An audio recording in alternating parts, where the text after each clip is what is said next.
Greetings all, Ferrari Man 601 here. Welcome back to Assetto Corsa, and welcome finally to the review of Formula RSS 1970 V8. I know that this car came out quite a while ago, as a matter of fact, in the year 2022, which, depending on which part of the world you're in, may or may not still be here by the time this video premieres.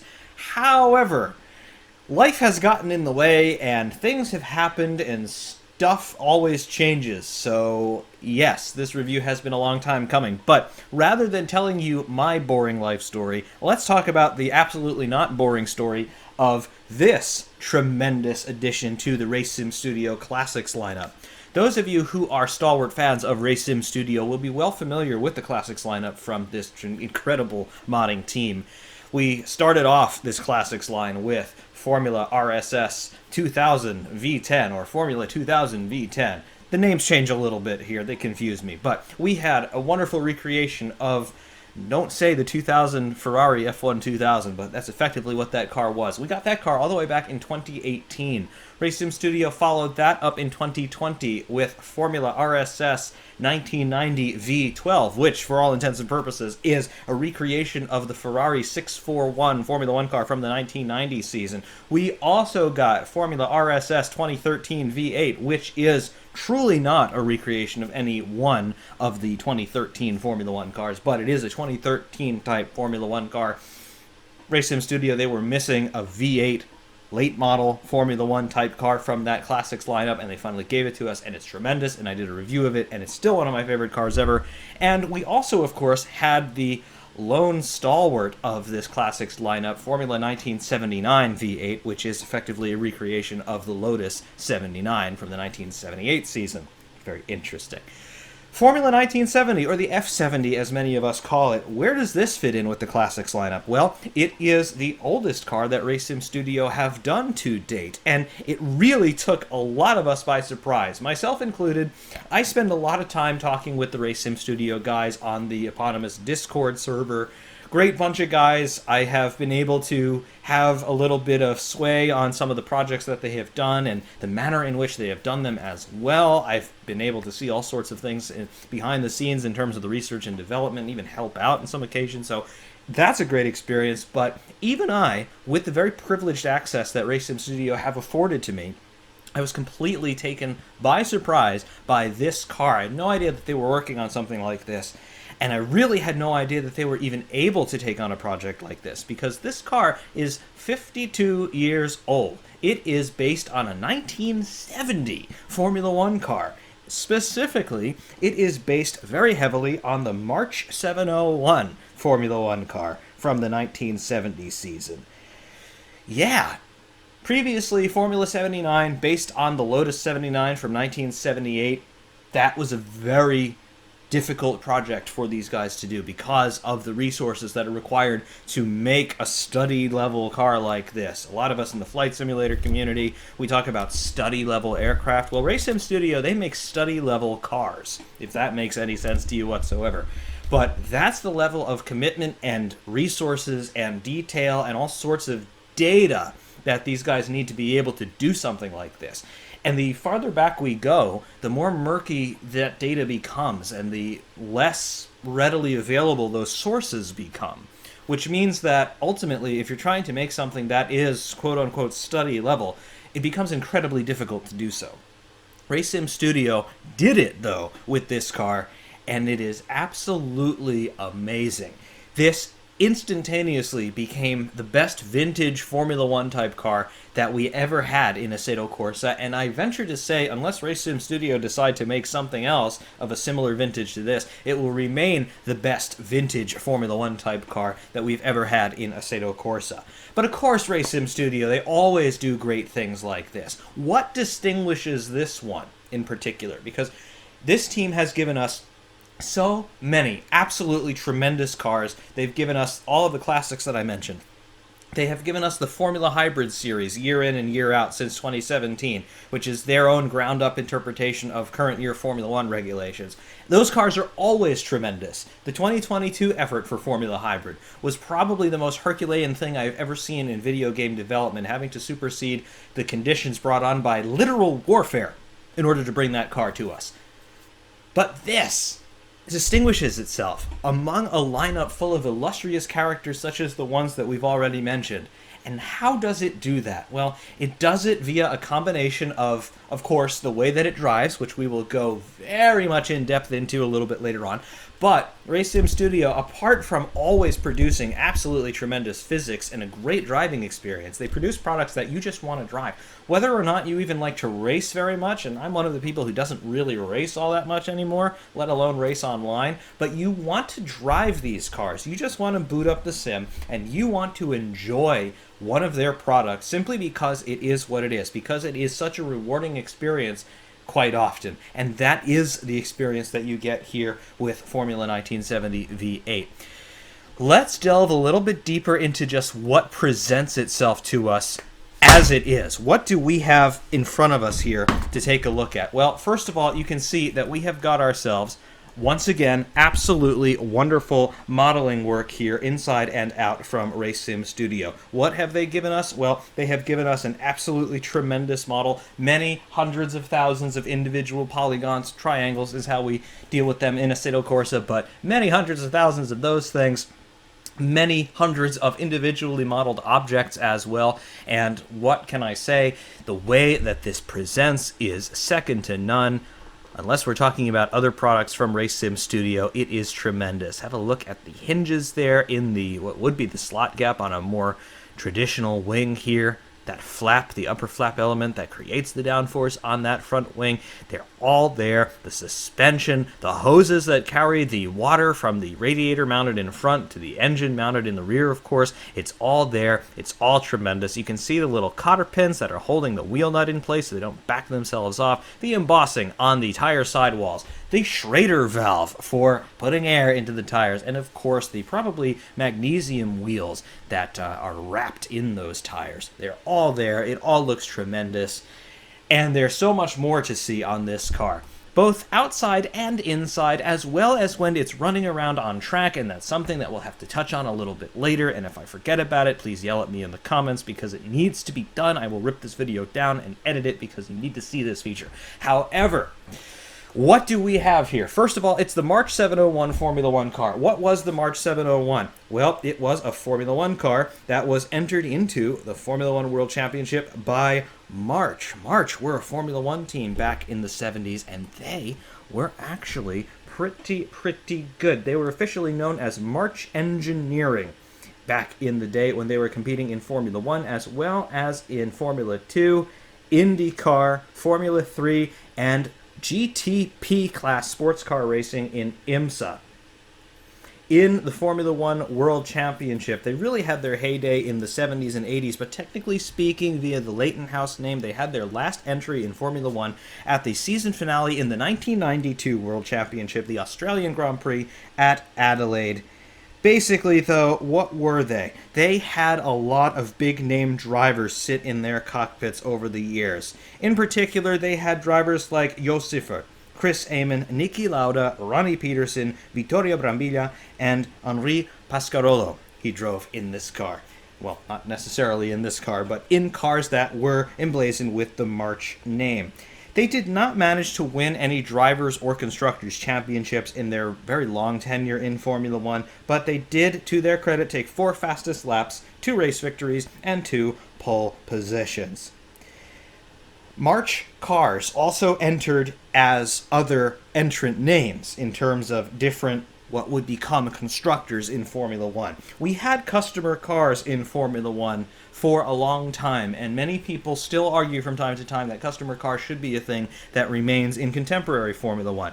However, teams such as Tyrrell, Williams, Hesketh, they also entered from time to time cars built by March Engineering, and of course they would run them as their own names. But March was the name behind the starts of a lot of teams like Tyrrell and Williams. We of course all know the legends who are associated with Tyrrell, including guys like, I don't know, Sir Jackie Stewart, one of the greatest Grand Prix drivers of all time.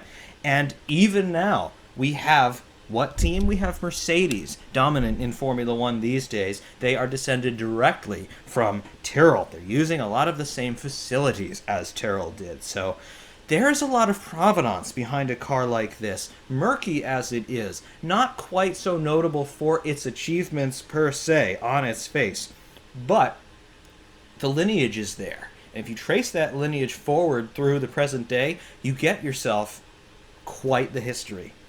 In terms of what the March 701 did by itself, first of all, what was it? It is, of course, a Formula One car designed and built by March Engineering for the Formula One World Championship. Specifically and technically, what is it? Well, we are talking early 1970s here. The car was designed in 1969 and produced between 1970 and 1971. What is it? It is an aluminum monocoque construction. This is 1969 technology, right? So carbon fiber had not quite been invented yet in any application, let alone in motorsport. It hadn't even existed in aerospace yet. It was close. There were aerospace companies that were playing around with the military-industrial complex and using infinite money and trying to invent new composite materials for higher stiffness and lower weight. Because if you're building rockets, you want things that are strong but light. Every gram matters if you're going into space. However, the same thing applies in motorsport, but that technology had not yet filtered out of the defense arena into motorsport. Therefore, aluminum was the lightest and strongest material that was readily available to these Formula One teams, and that's what we have here for the construction of the main chassis of this car. It is an aluminum monocoque. The engine is a stressed member, just like Colin Chapman did with the Lotus Type 49 in the mid-60s.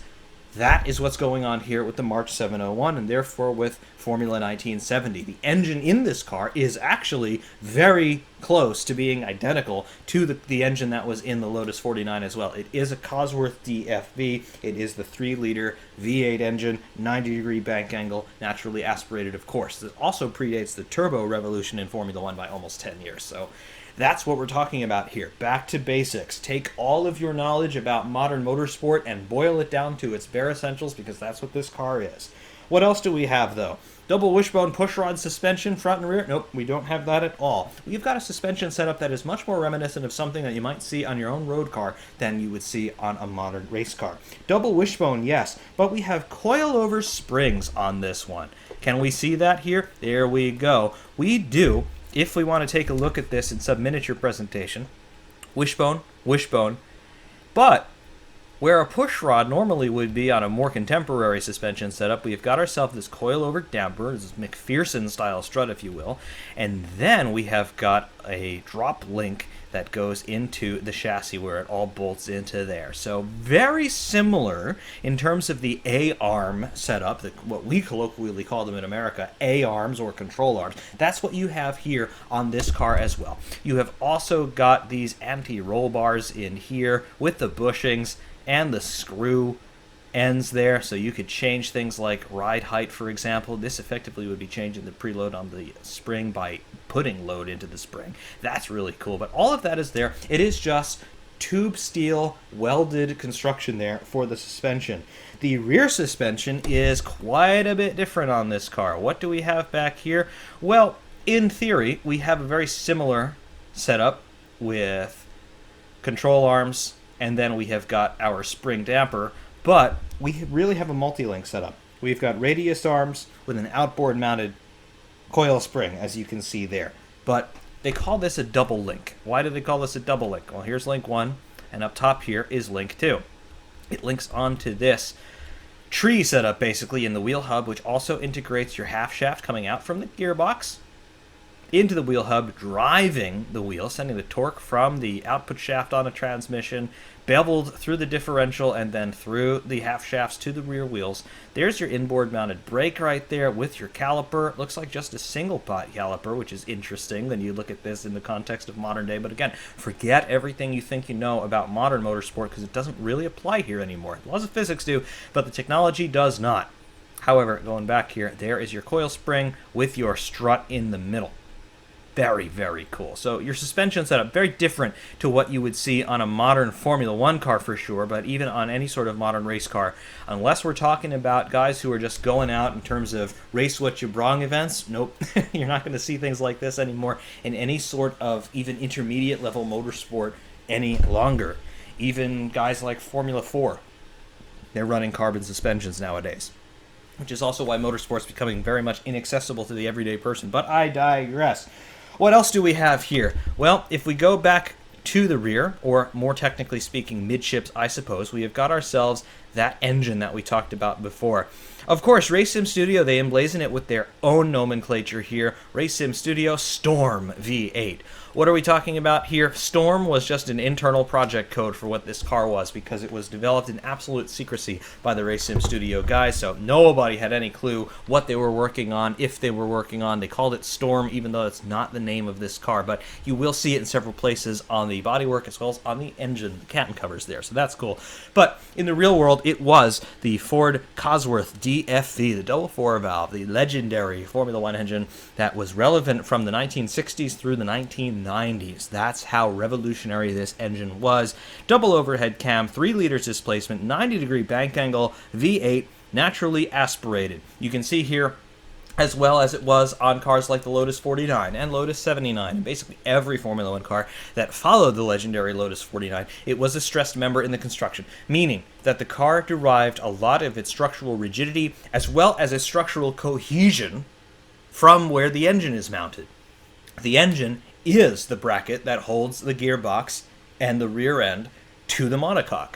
There is no subframe. The engine is it. So that is what we mean by stressed member, and that is what was so revolutionary about what Colin Chapman had done in the mid-60s with the Lotus 49. But going back to what we have here on Formula 1970, what remains? We've got our engine. You can see the tremendous modeling work here.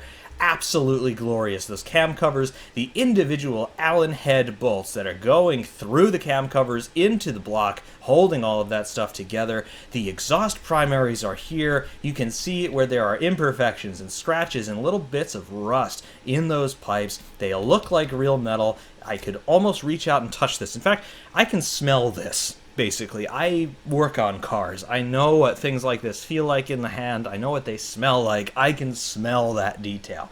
That is glorious stuff. Additionally, you can see here, this is one of the coolant lines taking the water from the radiator, which is mounted all the way up front, and piping it back into the engine block to cool things down. The hose clamps here, the heat shrink, all of that, it's here, and it looks really authentic, it looks really good, and it's there, and it has no business being there, but it is there because Race Sim Studio are crazy when it comes to detail, and I really, really appreciate it. Here's one of your suspension links, believe it or not. Not quite articulated up at this point, but more damping there, more structural support for your rear end. Very, very nice stuff. The gearbox, though, mounted to the back of the engine, where do we have it? We've got it right here. What is this gearbox? It is a Hewland. Specification DG300. It is a 5-speed manual. It's got a Borg and Beck clutch on the front of that gearbox, right about in this area where the bell housing is, housing the clutch. And of course, the clutch is the link between the engine and the rest of the driveline. 5-speed manual. We don't have any sort of sequential, we don't have any sort of semi-automatic flappy paddle nonsense. That stuff didn't quite exist yet, although it wasn't as far away as some of you might think, but did not exist. 5-speed manual, 3 pedals, and a stick. If you are any measure of a driver, you know how that works, and it is tremendous. It is just pure mechanics. It's the driver, it's the engine, it's the gearbox, and it's how you manipulate all of those components that gives you the performance, and if you can't do it, then you're not good enough and you have no business being around anything like this. But if you are willing to try, it is so rewarding. Otherwise, though, what other specifications do we have on the March 701 as far as it's concerned? Well, we had on this car an overall length of how much? 156 inches or 396 centimeters. We had a height of 36 inches or 91 centimeters. Axle track on the front and the rear axles of 93 inches, or rather 60 inches axle track, 152 centimeters. Wheelbase is 93 inches or 236 centimeters. So basically, what are we talking about here? If we want to contextualize something like this, overall dimensions, the length is 396 centimeters. That is 3.96 meters. What is a Formula One car in the present day? Closer to 6 meters, right? Yeah. So not quite half, but about 60% of the length of a modern Formula One car. The height is 36 inches, 91 centimeters, so yeah, a little bit lower than a modern Formula One car as well. The axle track of 152 centimeters, that is just barely over 1.5 meters. Now, 1.5 meter axle tracks, that was something that we saw in Formula One all the way up to, when did we see this? 2017, when we lengthened the axle track on Formula One cars. So that's something that's rather contemporary for most of us to remember, but still narrower than a modern Formula One car, which are now bang on 2 meters. And of course the wheelbase of 236 centimeters. Again, just like we had for the overall length, that is significantly shorter than what we have on a modern car. Of course, in the modern era, the cars, they get themselves heavier because they're trying to make things a little bit safer. They're trying to increase the car's resiliency in a crash situation. And of course, they're just trying to make them handle better, because if you've got a wider car, you have got more room for not only the weight transfer and all of the vehicle dynamics to happen, but you have more room for aerodynamics. You have more physical surface area for air to influence the behavior of the car, because you have more body work, or at least more theoretical space for bodywork to be located, wherein you can then manipulate airflow. And of course, a modern Formula One car is extremely dependent on aerodynamics. You can see here in 1970, the engineers, they figured out that there was something to all of this aerodynamics business, but they hadn't quite figured out exactly how to manipulate it. But they knew that via the use of upside-down airplane wings, they could force the car down into the road. One of the big limiting factors, and there are many limiting factors in terms of ultimate performance in this era relative to the modern day, but one of the limiting factors was the tires. The tires just do not have the sort of grip that these guys wanted, and in an ideal world, you would want a tire that never slid. But in these days, when you're still dealing in the world of bias-ply tires, you really do need some help. So aerodynamics start to come in. Front and rear wings, they come to the fore. You can see how we do have front and rear wings on this car. They're very rudimentary in a modern sense. However, 2 little wings on either side of the nose. They've got an upper flap, which would be adjustable, and with that you could trim them out a little bit to set a little bit more or less downforce, depending on what the driver wanted. Rear wing, very similar. Just a simple, traditional airfoil shape with a little bit of a long tail in the end. And that is what you would manipulate in terms of its angle of attack to generate a little bit more or a little bit less rear downforce. Also, though, what we have here are side pods, believe it or not. They're not side pods in the traditional sense. There are no inlets here. The radiator is fed from this central duct right on the front. You can even see the radiator matrix inside the nose, and it discharges here in terms of the airflow right through here. So we have a little bit of what would become known as an S-duct, but 50 years ago, which is kind of cool in and of itself. But these side pods here, these are the fuel tanks on a car, but what are they doing? They are shaped loosely like airfoils. It's not really designed for downforce generation, no, but does this remind you of anything? This reminds me an awful lot of the Lotus 79, which of course would come 8 years after this car. The Lotus 79 turned the entire under tray of the car into a wing. The under tray on this car is flat, very level. There's the bottom of the engine, there's the gearbox, and then there is the outlet side of where we would have a diffuser if that was a thing yet. But no.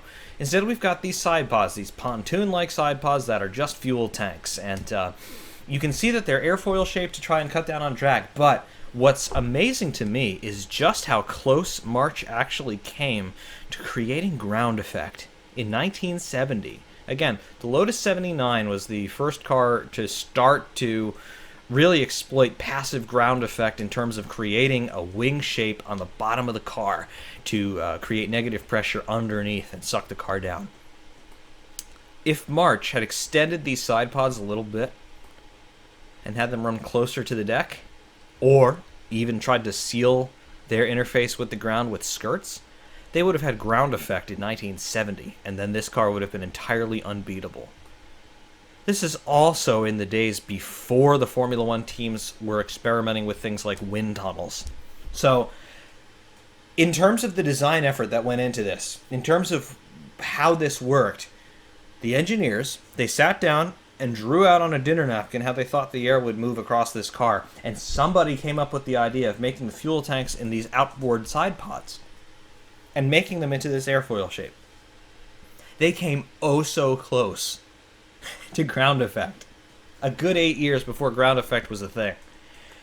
That is absolutely incredible. In terms of how the car actually handled, I have read anecdotes from the many people who drove it, and some of them are very complimentary and some of them are not very complimentary.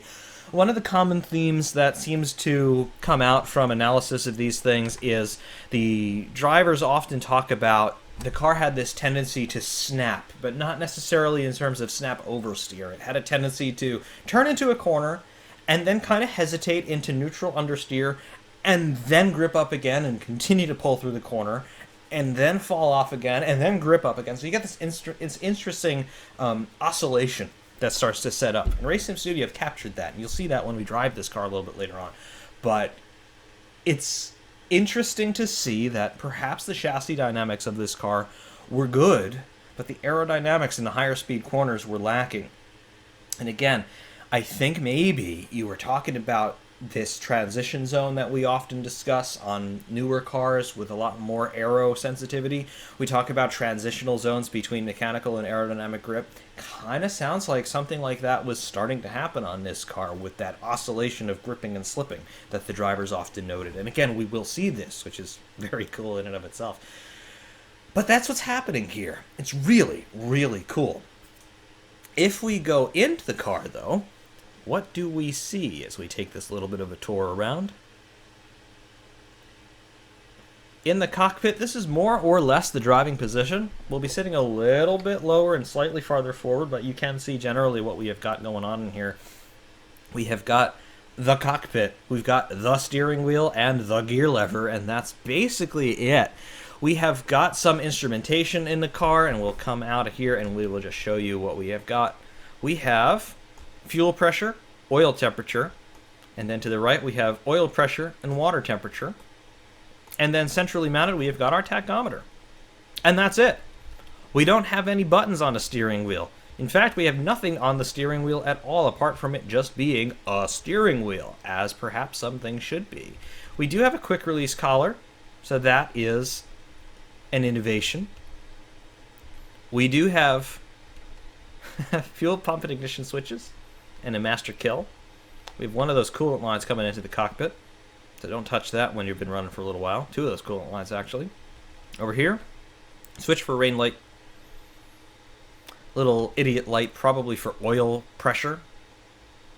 And then a start button, because this car would have been self-starting. Had a starter on the back, actually. Let's take a look. Does it have a starter on the back?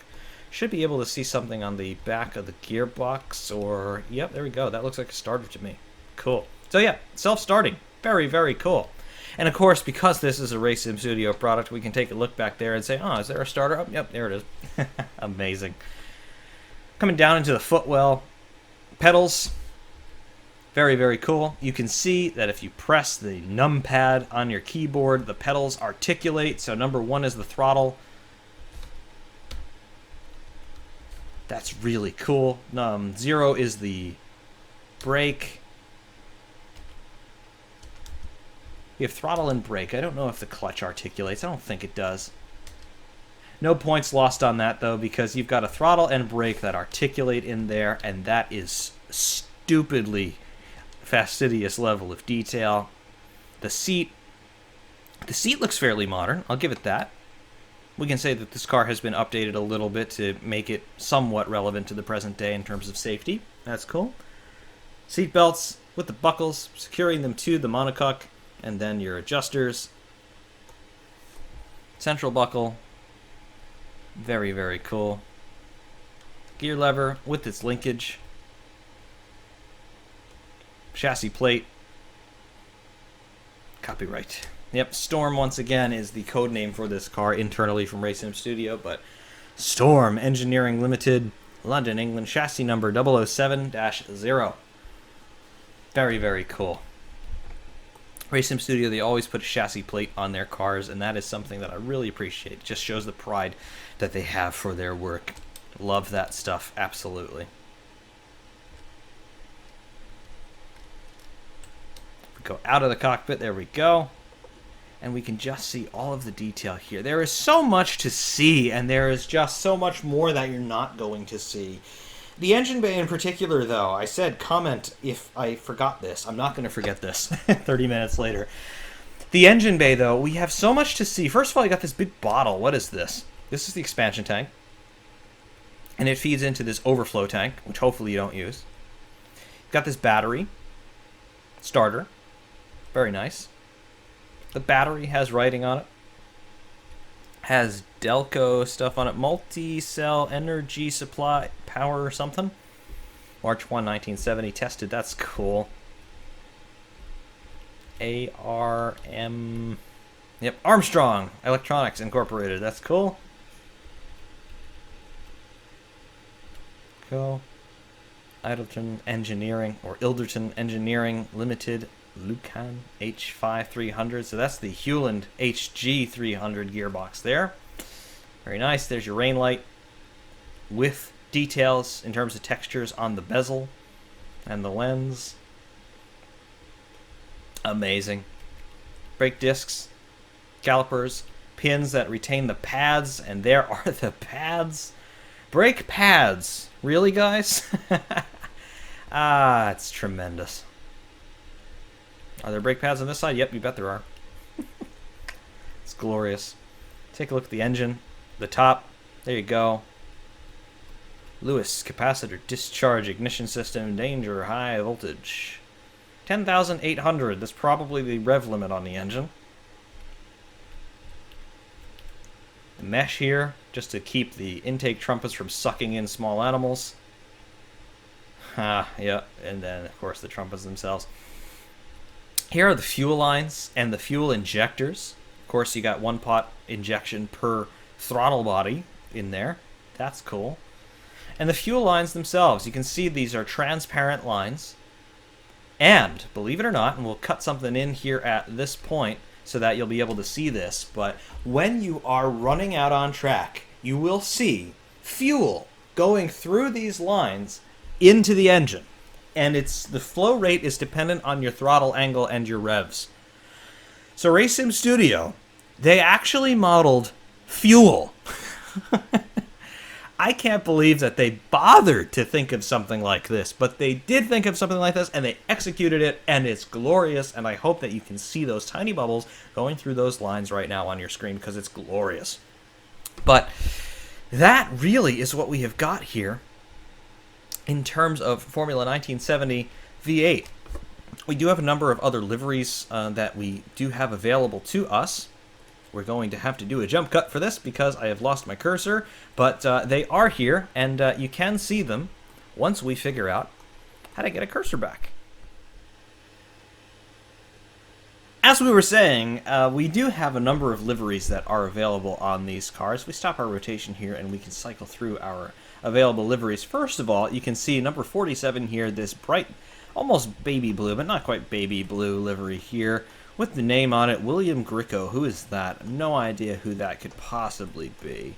Of course, that is me. That is F-Man. Yep, fourth wall broken. That is F-Man if y'all want to know and steal my identity. Yep, that's me. Racing Studio once again being oh so very gracious to put my name on one of these cars, and what can I say? It's always an honor when I'm on one of these cars. I've been on probably a dozen of them by now. It never gets old. I really appreciate it every single time, and I'm very happy to support you guys and to do what little I can to drum up some engagement in social media for what you do. So again, thank you very much for that. But in addition to that, we have a number 36, which would be my teammate, I suppose, Mr. Cameron Thistlethwaite. Yes, I hope I said your name correctly. If I did, let me know on the RSS Discord. Mr. Thistlethwaite has number 36. And then we go into number 14, Dexter Murray. We have Roman Reyes, Mr. Kings, number 44. We have Jakub Jurek. Not entirely sure where you're from, Jakub, but I don't know. Maybe you're Czech or something. I don't know. You can crucify me in the comments.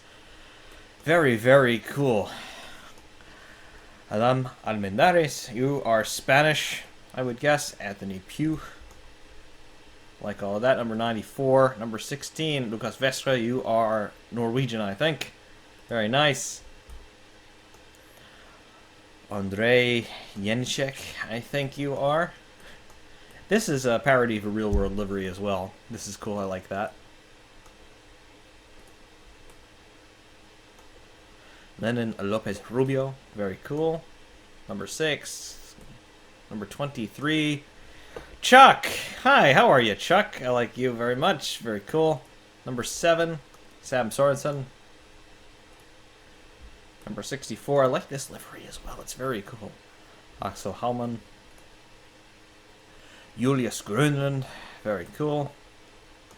I like these white liveries. They're very, very classic looking. I would say that... is this? Yes, it's got to be. It's got to be a parody of the Yardley McLarens in this era. Just my guess. Number 24, Isaac Nilsson. Number 22, Max Kagan. Number 2, Ali Owen. Dominic Edelman, yes. Herr Edelman, how are you? Number 40, very nice livery you got on this one. Number 48, Brooklyn Martindale. Tom van de Posch, yes. Number 4, I like this one too. Look, all the liveries that we get on this car, they're very, very nice. And this one was one that I made in Content Manager. I should mention, in Content Manager, if you have that on your Assetto Corsa install, it's very useful for this car. You can change liveries. You can change the color of the wheels if you want. You can change the color of the driver's... I think you can change the color of the driver's helmet. You can definitely change the color of the seatbelts. I gotta check on that driver's helmet thing. But you can definitely change the color of the seatbelts, and you can obviously change the livery of the car as well. The wheels, the tire sidewalls, wings, all that stuff. So clearly I had to make one of the red and white Marlboro Ferrari type liveries for me, because this one's labeled as F-Man. But I don't think I've ever actually run this one in a video yet, and I don't really think I need to either, because, well, the livery that Race Sim Studio have so graciously given me is right here, and I like it. And I think it's the only livery I've run on this particular version of this particular car, because, you know, there's more. We said that there was more, yes? Well, here's the more. Of course, Race Sim Studio could not contain themselves just to releasing one version of Formula 1970 V8. No, no, no. They are far too sophisticated for that. So we have a completely different car, which is the S trim of this particular wonderful mod. What this is effectively the same car as the standard trim, but without the front or rear wings, which completely changes the driving experience, I must say. We have basically a car from the 1960s when you remove the front and rear wings. Now, of course, there's a lot to be said that, okay, those wings, although they were there, they weren't all that efficient, and they didn't add all that much downforce to these cars in this era. And that's absolutely true. But what they did add was just enough to start swinging that pendulum toward the side of modernity rather than the side of tradition. What you get when you remove those wings is a big swing back to tradition. So this car is fundamentally different to drive, particularly through the higher speed stuff, than the standard trim.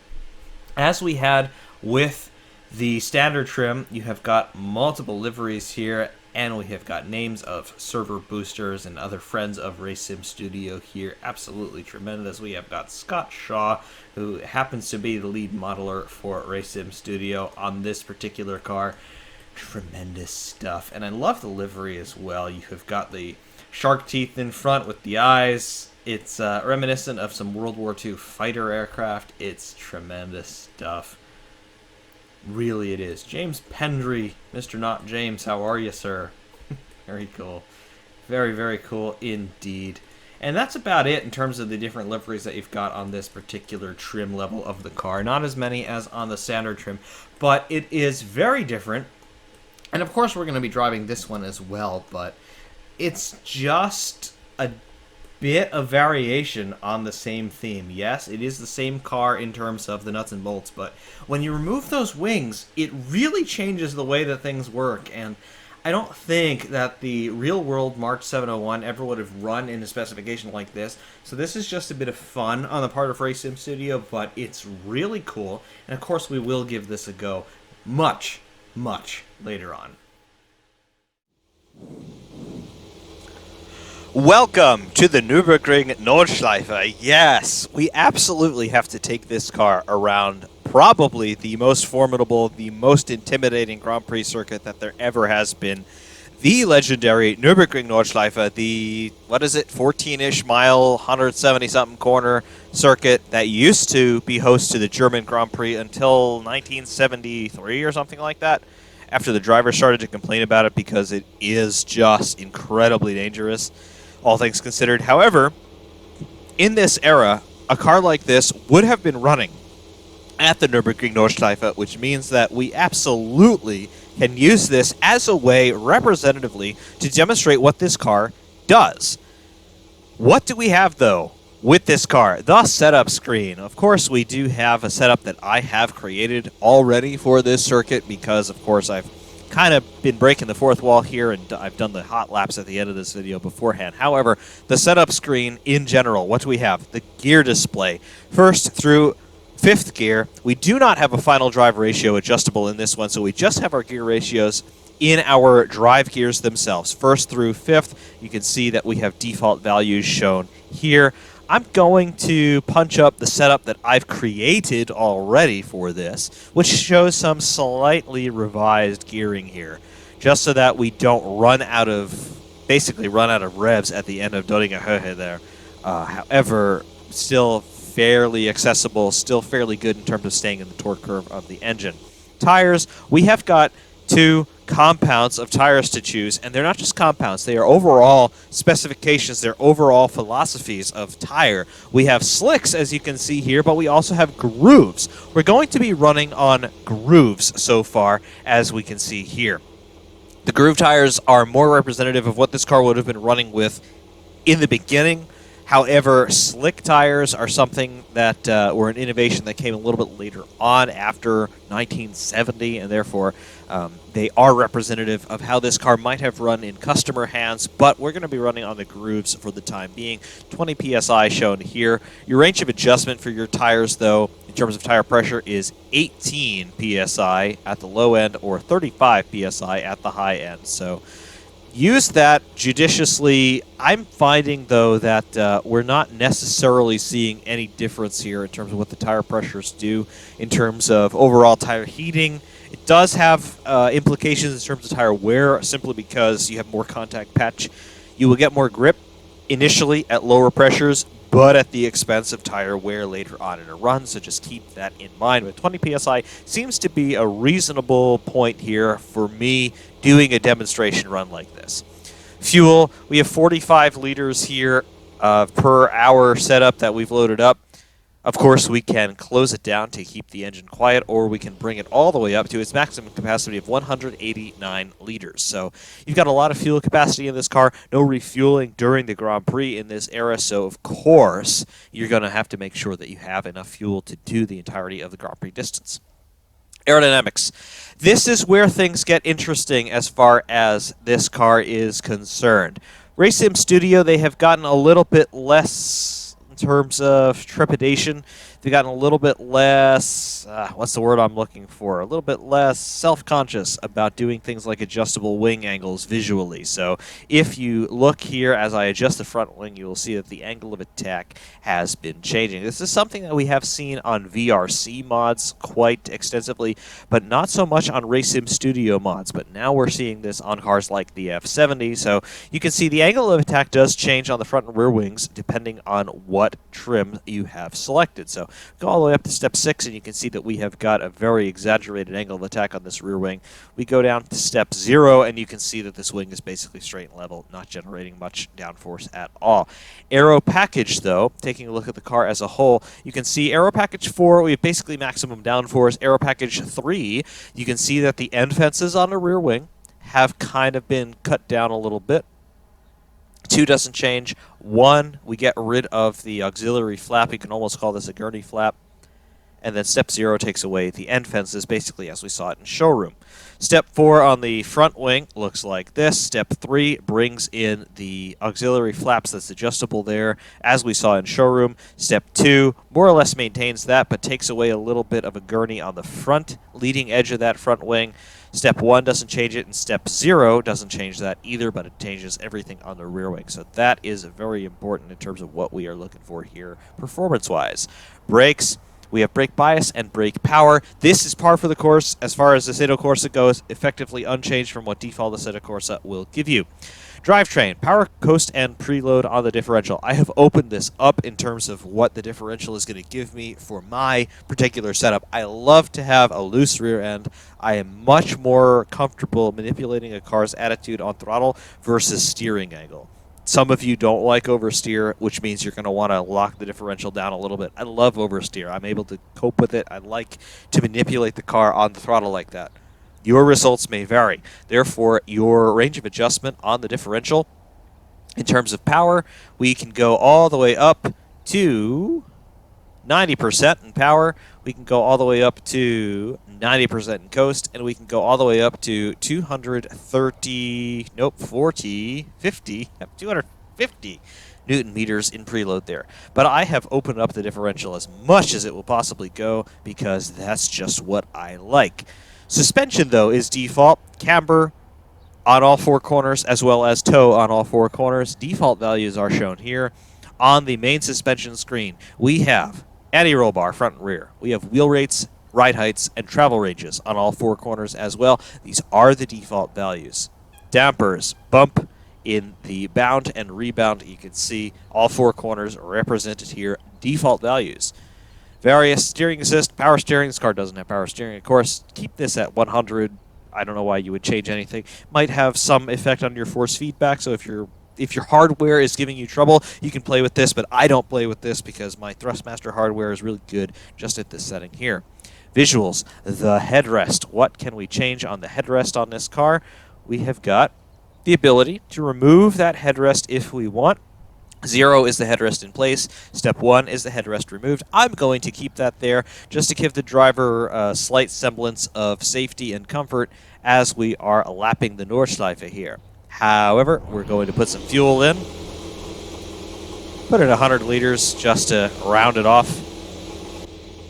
And then off we go. I'm going to keep the gear display and the pedals up. I am going to take away the lap counter in terms of the time, as well as our track description there to take away our corner names, because I think we don't really need that at the moment. Other things, though, we have to leave the cockpit again to show you this. You can see the driver's helmet visor just went up, and it just went down again. This function is bound to the headlight button on your steering wheel in my case, or on the keyboard in perhaps your case. If you turn the headlights on or off, the driver will reach up, he will grab his visor, and he will push it up or down depending on whichever position it's currently in. This is a first for RaceSim Studios driver model. It's really cool. It does add a little bit of something to replays if you remember to use it, as I don't always do. But if you do remember to use it, it's really cool. So we've got the driver's visor up at the moment, and I'll have to remember that. We're not looking through the helmet visor, as it were, in this cockpit view, so there's no real difference between visor up as it is now and visor down. But you can see that we have a shadow changing there on the right side of the cockpit surround. Visor's up right now. Look to the right side. Visor down, the shadow moves. So that's one way in this particular circumstance, at this time of day, in this location, where that matters. However, that's something that will vary depending on where you are. Other than that, though, the car is alive. We've got our tachometer reading just over 2,000 RPM. We've got our water temperature and water pressure and oil temperature and oil pressure there. They will react accordingly to the engine RPM. And then other than that, we're ready to go. We have got the groove tires fitted. We've got 100 liters of fuel in the tank, and we've got a Nürburgring Nordschleife to ourselves, which is something that's pretty remarkable. Manual gearbox, clutch in, first gear. You will notice the driver animations here Both the driver's legs are animated in terms of what we're doing on the pedals. If I come off of the clutch again, you'll see that his foot comes off of the clutch, it comes back onto the clutch, and it comes back into place. It looks like it's an on or off function. It seems to be tied to about 60% clutch travel, but it's there. Similarly, the brake seems to be there for... Nope, that's a little bit more variable. That's cool. And then the throttle, of course, the driver will apply throttle visually, which is really, really cool. And it ties in so nicely to those animated pedals that we saw in showroom view. However, clutch in, first gear. I love a manual gearbox. I drive a manual on the daily. It's just the way that I think about cars, probably the way that many of you think about cars too, but a manual is great. We're going to raise the revs a little bit. We're going to let the clutch out. Clutch is very progressive, but it bites early, so just be aware of that. And then we're just going to get underway here.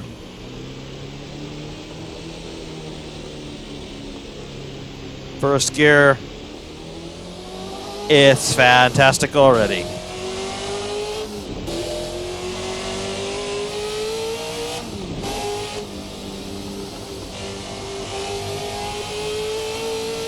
We have not had tires in the warmers, and quite frankly, on a car this old, the tire warmers don't matter anyway. These tires were not designed to be preheated. They were just designed to be used. So that's what we are doing therefore.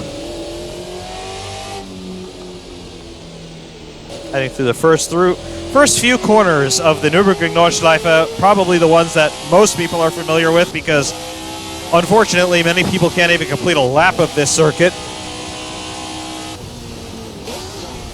Because everyone hears about the Nürburgring being the ultimate racetrack, and then they do things like, oh yeah, let's do a time attack with no time allotted for track learning, and then they end up crashing before the end of Sector 1. However, through Flugplatz, which is the airport here in the Nürburgring infield, the car really, pun intended, begins to take off.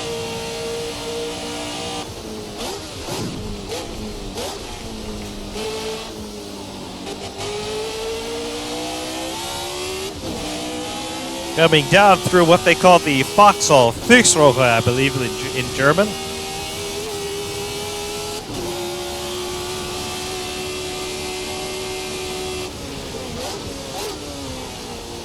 Down, there's a kick to the left. And coming into the right-left right, which is Adenauer, I think. I will say one of the things that helped me eventually to learn how to drive on the Nordschleife was to learn the corner names. I'm very linguistically inclined, and I love to learn what things are called and why they're called the things that they are. And for whatever reason, learning the corner names for at least a lot of the corners around this circuit helped me remember them. Your results may vary. There are a lot of corners to remember here.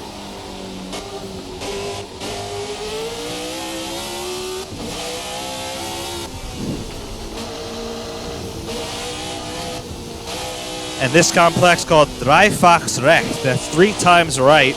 There's 1, 2, and 3.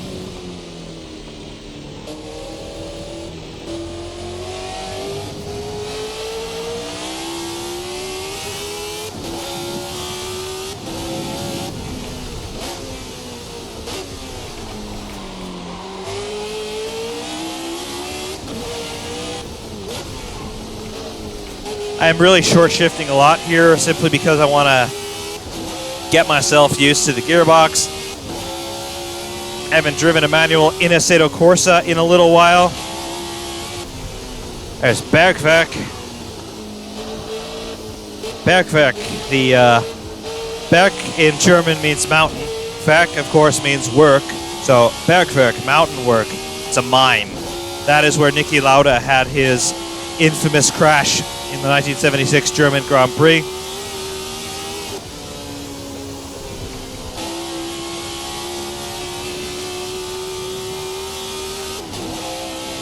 And now we just get ourselves set up ultimately for the run to the carousel, which is coming up in short order.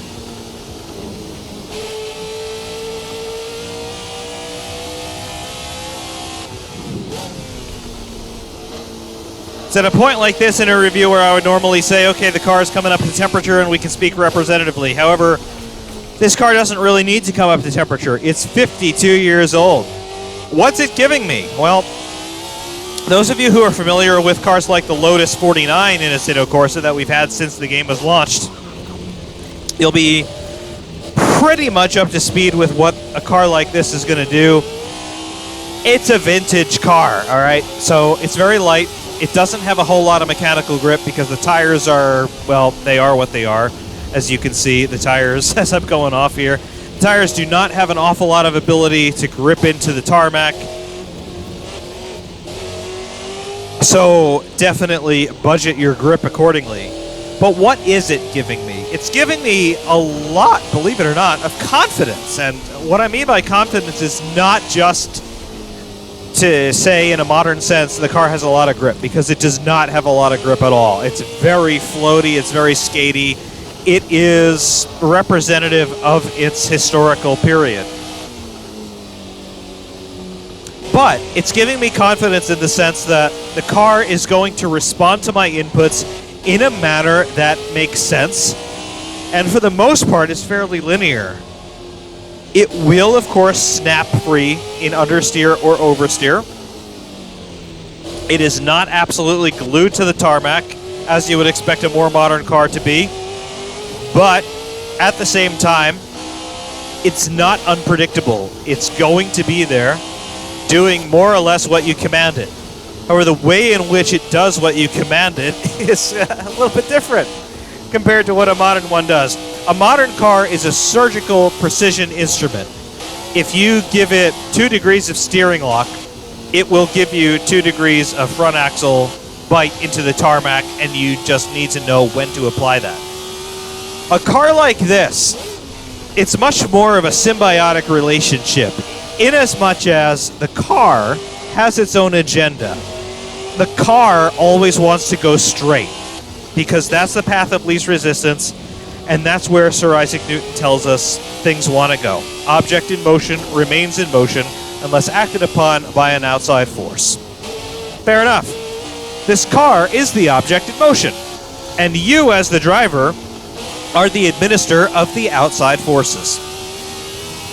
When you administer those outside forces, you need to make sure that you're doing it in a way that's not going to upset the car into jostling, into unsettling a matter. What I mean by that is you can't just throw this car into a corner like you can a more modern one and expect it to work. You will understeer off into the barrier, and you will never recover, and you will die a horrible flaming death, because the fuel tanks are the cockpit, basically. At the same time, though, you can afford to push this car a little bit into braking zones, into the apex of a corner. Like, I can throw some steering lock on, and it'll respond, even on these grooved tires.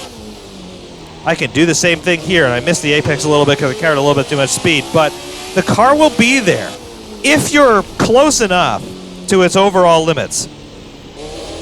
The overall limits, though, are dictated by the tires for the most part. Like we said in showroom, this car is really quite interesting in terms of what it's doing, in terms of its chassis configuration, as well as aerodynamically with those side pods.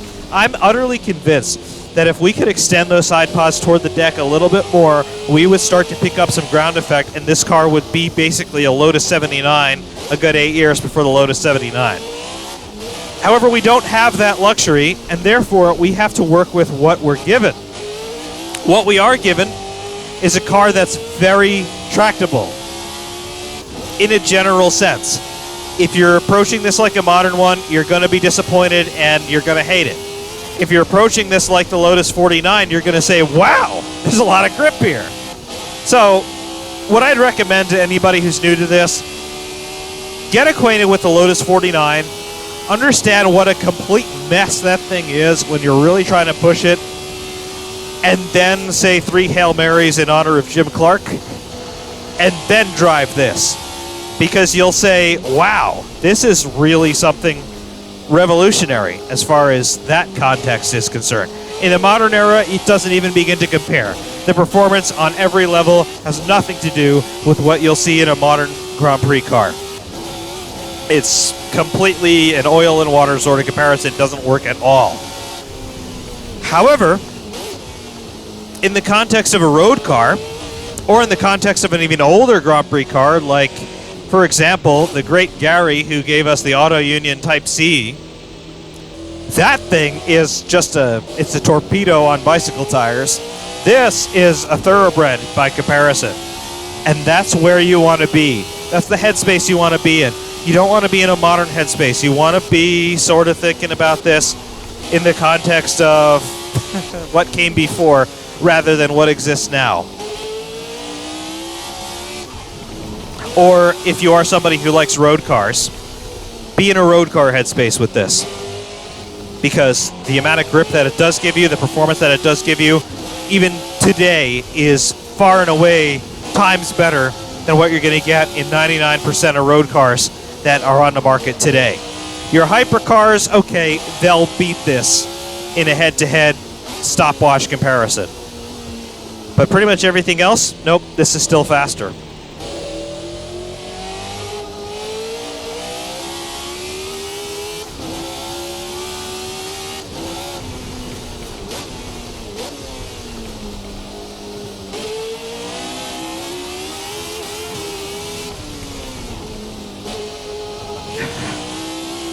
I love being able to get into the throttle a little bit early, though, and that was, oof, that was first gear. Sorry.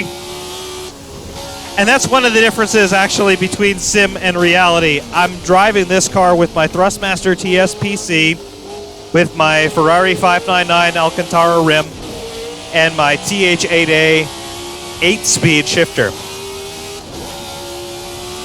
You can't accidentally punch up first gear in most cars in reality. The physics just doesn't allow it. The speed differential between the half shaft and the output shaft doesn't allow you to do it. And if you could do it, you'd be exerting an awful lot of force through that stick. However, in the sim, because your gear lever is not actually connected to shafts and cogs, you can do that. So that's just one of the things that separates sim from reality even now. Even though sim racing has really come on leaps and bounds in the last 10 years in terms of trying to emulate things in the real world, I can tell you instantaneously that my daily driver, my 5-speed manual daily driver car, still teaches you more about driving and more about how mechanical devices work than anything in sim racing will. So that's still something that I think is a little bit of a final frontier as far as sim racing goes. You need the equipment to emulate the proper feel of a manual gearbox, which to this day I've driven a number of manual cars, and once you've driven one, you understand the theory, which means you can jump into any other, and in a couple of minutes you're accustomed. That's something that sim racing needs to do.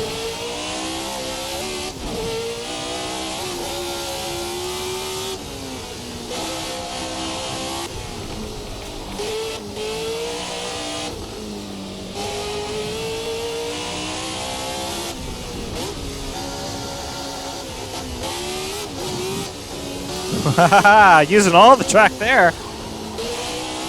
She's happy to accept an awful lot of throttle angle.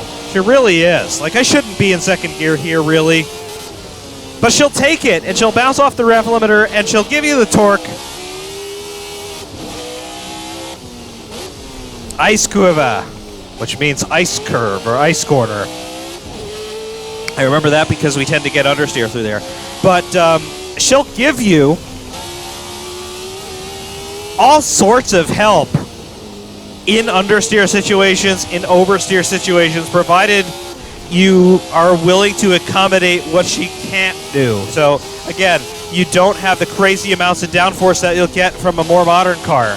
Remember that. Don't just keep feeding it throttle and steering angle and expect it to grip. It's not going to work. But if you bleed off of the throttle and you are a little bit more gradual with your steering input, she'll grip up. She'll give it to you. You know, you just got to give it a little bit of time. She's 52 years old. She's older than some of our parents. So, you know.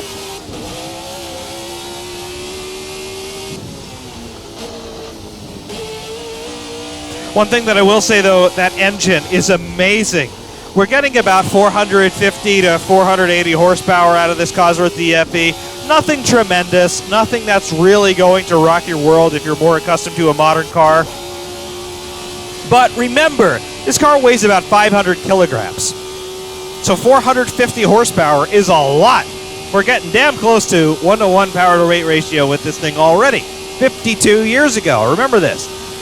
So in terms of the acceleration, in terms of the, I want to say torque, but it's a little bit different in a car like this because of the way that the torque comes through the chassis, because of chassis rigidity. But in terms of the power, in terms of the potential for acceleration, you're getting a lot. Almost like a modern car, so just be mindful of that. However,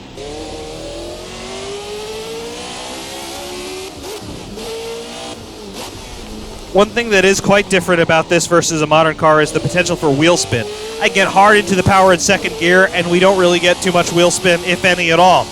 That's something that, if you were to do this in the Formula Hybrid 2022, you'd be spit off into the barrier in a heartbeat. This, the car doesn't have as much torque low down. That's because partially it's not turbocharged, partially because it has 450-ish horsepower rather than 990 horsepower. So, you know, things are a little bit different. But power-to-weight ratio is comparable. Where we start to see the differences in performance, it's in aerodynamics, it's in the cornering abilities, and things like that.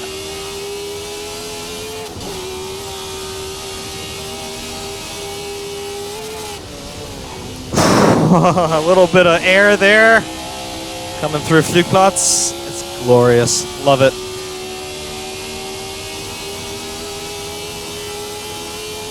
Give me fifth gear. Haha. 270 clicks. A little bit of air there again. Drop it into fourth. Hard braking. Play with the throttle. Play with the steering. Brake. Third. Second. Lots of heel toe action. Haha. That's one of the very few places on this circuit where you can touch that exit curbing. Through the foxhole. In the compression. Start braking. Drop it into third. Kiss the curbs on the left. Drop it in a second. Kiss the curbs on the right. Now brake. Kiss the curbs on the left if you want. This is where everybody in their BMW station wagon goes off. Sword shift into third. Wind it out in third. Drop it into fourth. Now, brakes. Throw it in. Feed the throttle in. Now, hard braking second gear. Use the momentum to carry you through. A little squirt on the throttle here in the intermediate zone. Now, hard onto the brakes. Counter steer if you need to. Drop it in. Kiss the apex. Kiss the exit. But don't touch the curbs. A little bit on the grass, no problem. One has to wonder how many excursions there were off track in the typical lap during the German Grand Prix when they were holding it on the full Nordschleife circuit, because there had to be several from every driver on every lap, because I don't care how good you are, even if you are somebody who is on basically the godlike status of somebody like Jackie Stewart, you had to have made mistakes because you're only human. And the just the challenge of this place is so huge that it must have happened. How these guys weren't kissing the barrier through every corner, I don't know, and they all deserve medals for valor, but it's incredible.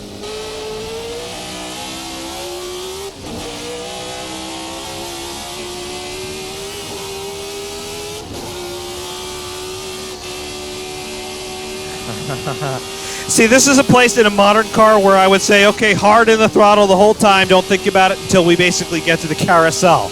But in this, you gotta think about which corners are coming, and this is where circuit familiarity comes in.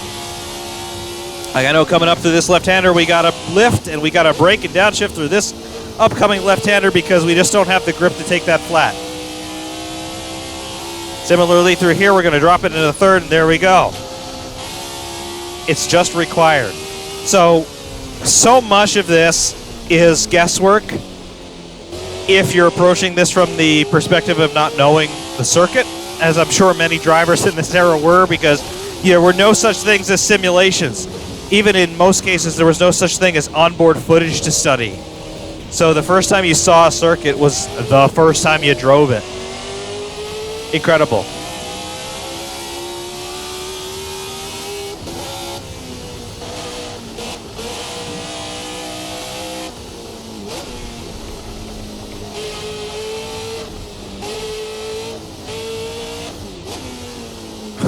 Oh, yeah. You'll notice in my pedal traces there that I'm using the clutch on pretty much every gear change. That's intentional. I'm just trying to be a little bit conservative with the gearbox. I want to make sure we don't blow it up. You don't necessarily have to use the clutch every single time you go up or down. Just like you don't necessarily have to use the clutch every time you go up or down in the real world, even with a synchronized transmission. If you're really experienced, you can do all your gear changes up and down with no clutch. However, it's something that you'd better know what you're doing, otherwise you're going to blow it up. For example, left foot braking. There you go, into second gear. Little bit of a complaint from the gearbox there. Lift into third. Little bit of a complaint there from the gearbox as well on the MFD. However, it's possible. Don't make a habit of it if you're not really good at it, otherwise you won't make a race distance. But it's possible to do here, courtesy of the gearbox physics from RaceSim Studio. You'll also notice through some of these corners that we're getting that oscillation that we talked about in showroom view. Sometimes we get understeer, sometimes we get oversteer, sometimes they follow each other in rapid succession through a corner. That's something that the drivers complained about with this car in the real world, and it's something that we're getting here in F70, which is really cool. Getting in through here, understeer, oversteer, grip, slip, get it through here as well a little bit, understeer, oversteer, nice. Galgen Cup, Gallows Head, which is the best name for any corner in the world. Let's see. Understeer. Understeer, gripping, understeer, gripping. Very cool.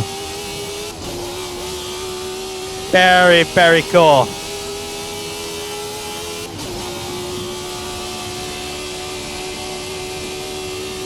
And my my poor clutch pedal. Thrustmaster, what is this? T3PA Pro pedals. I'm murdering that clutch pedal right now. I'm so sorry. About 5 years old, 6 years old. Almost time to replace them, I think. But it's still working.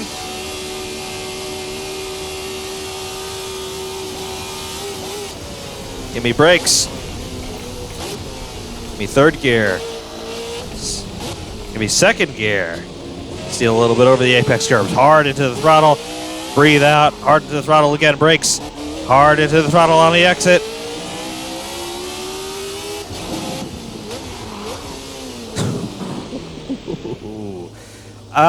It's great. It's absolutely great. Hello. We high centered there on a curve a little bit, but that's okay.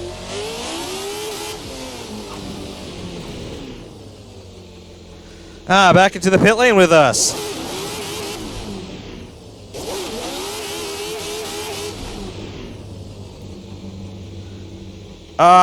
It's so cool.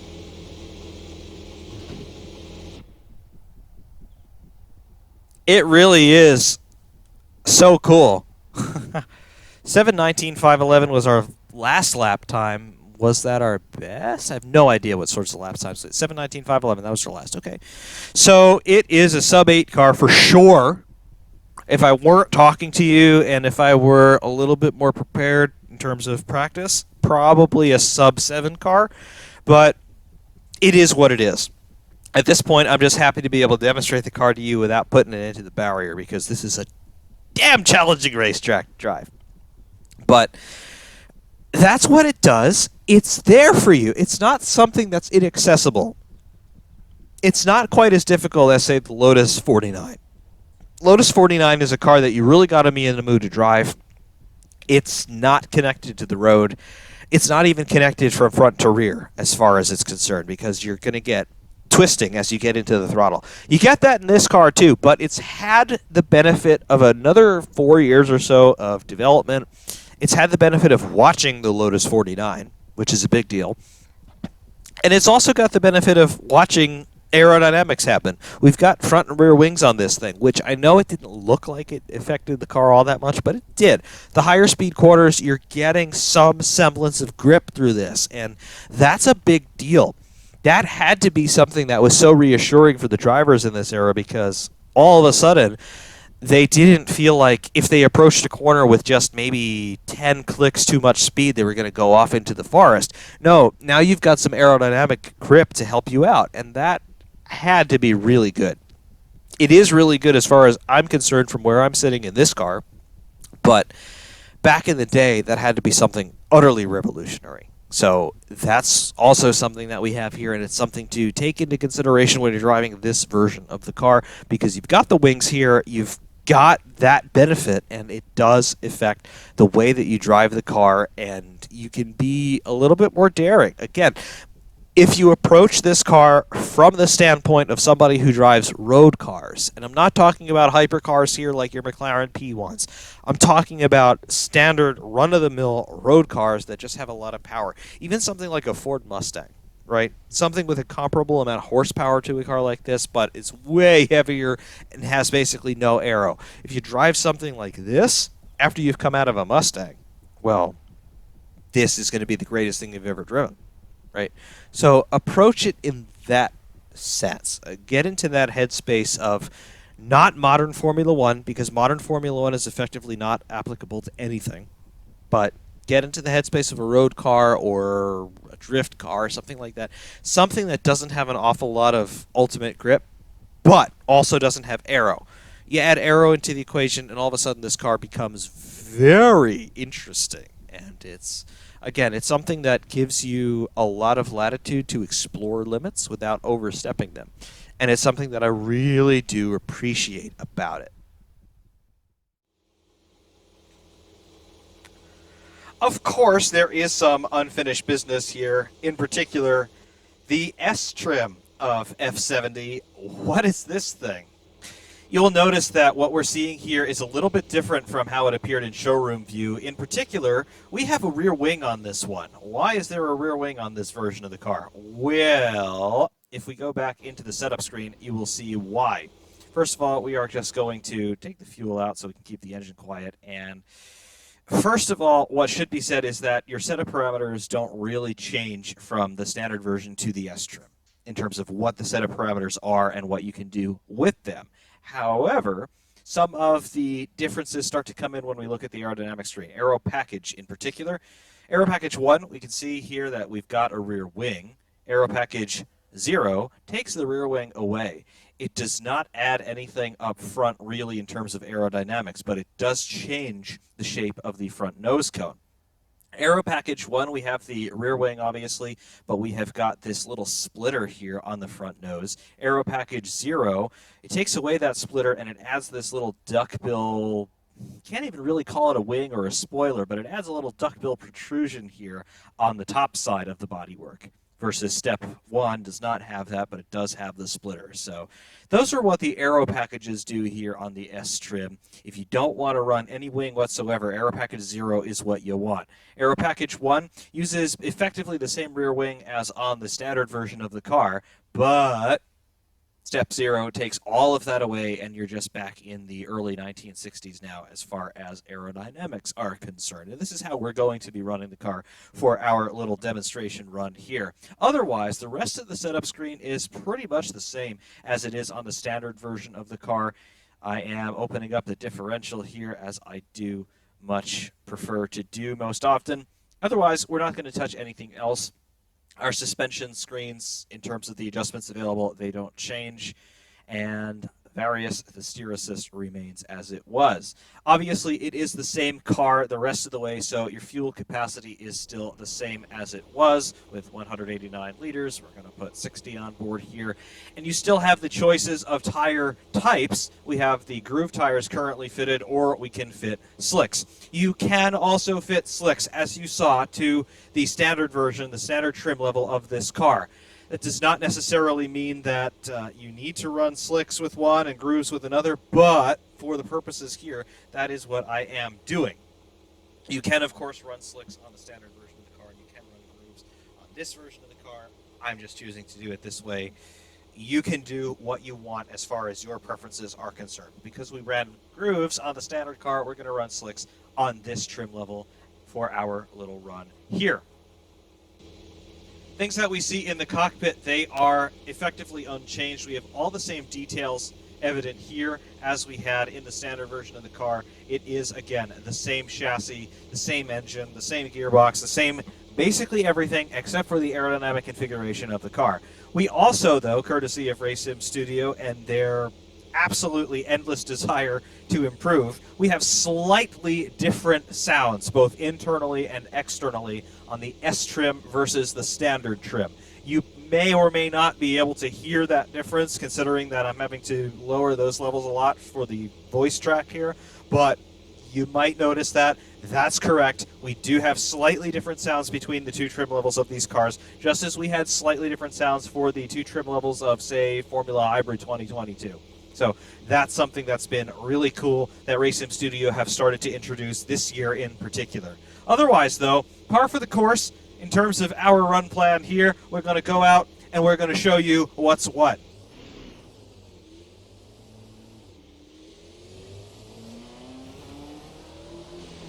Out of the pit lane and coming down to begin our first lap here. We are on slick tires, which does mean that, hey, they do have a little bit of a temperature curve now.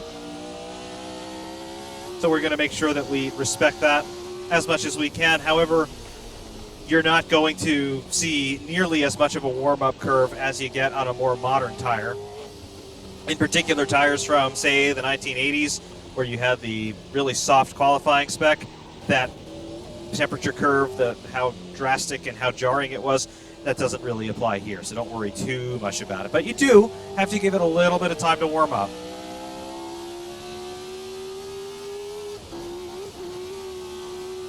However, the biggest difference, as you're about to see, no wings at all, which means no downforce at all, which means that when you fly over the top of Flugplatz, you literally leave the ground. We were getting some air on the front end previously on our last run in the standard spec of the car, but here, all four corners are leaving the ground.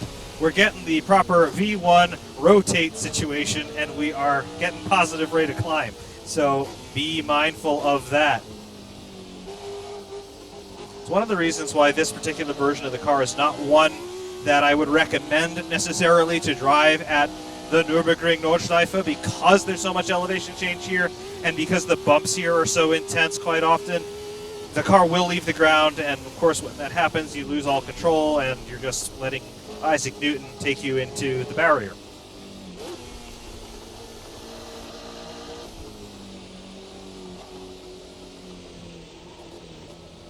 What is very different about this car, though, because we don't have any downforce, and that's not to say that we had an awful lot of downforce with the standard trim, but you suddenly understand what a big deal adding wings to these cars was when you take them away. Because now, corners that I wasn't really thinking about before in the prior run, now they're corners to me. Now it's something that I really got to make sure we're not carrying too much speed toward an apex, and as soon as the rear end steps out, we're starting to counter steer, because it's a thing now. Things are happening, and they're not necessarily pleasant all the time.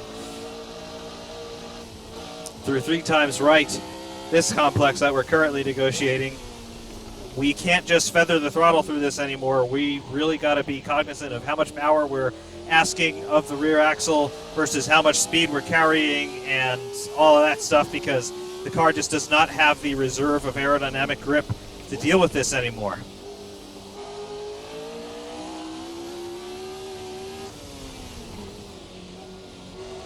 The slick tires are helping me here.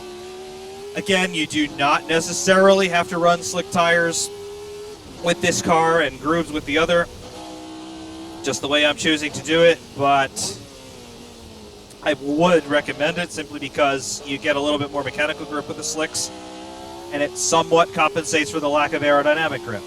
Not to say that there was much aerodynamic grip to begin with, but there's even less now.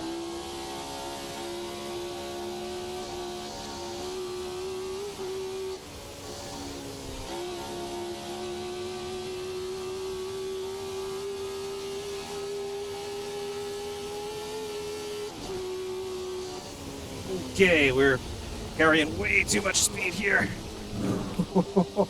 We got lucky. Oh, did we get lucky?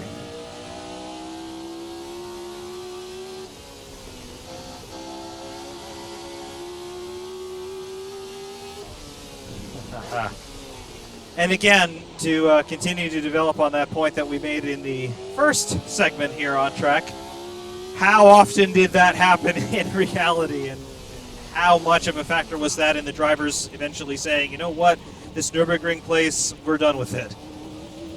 One has to wonder.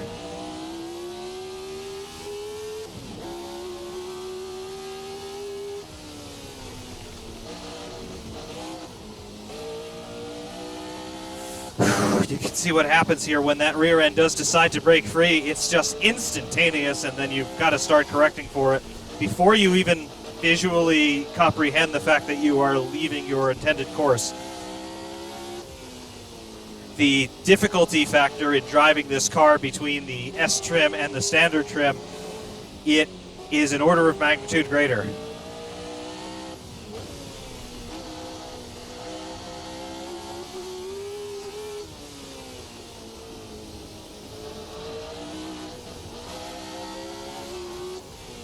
To the point where I've completely abandoned the idea of really being able to attack most of these corners simply because I want to make sure we keep it on the road.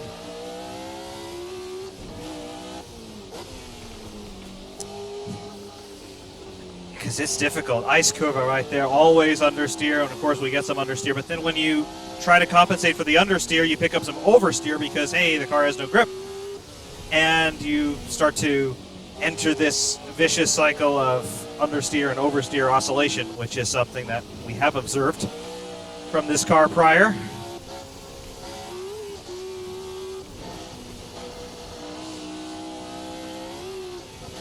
Even through here where it should be easy, it's not.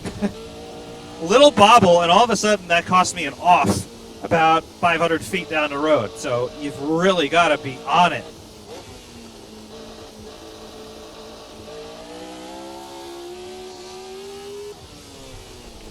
Through the little carousel.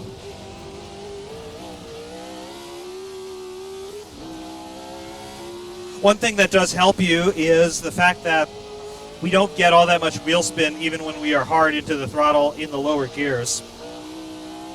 The engine has a lot of power, but it doesn't have all that much torque lower in the rev range, so if you are in the lower gears, you're going to be okay. But you can see what we're talking about here in terms of our maximum speed. Over 300 kilometers an hour, it's 186 miles an hour. 310 is around 190, 192 miles an hour. So we are doing some proper speeds. And of course the acceleration is increased in this particular version of the car because we don't have the wings.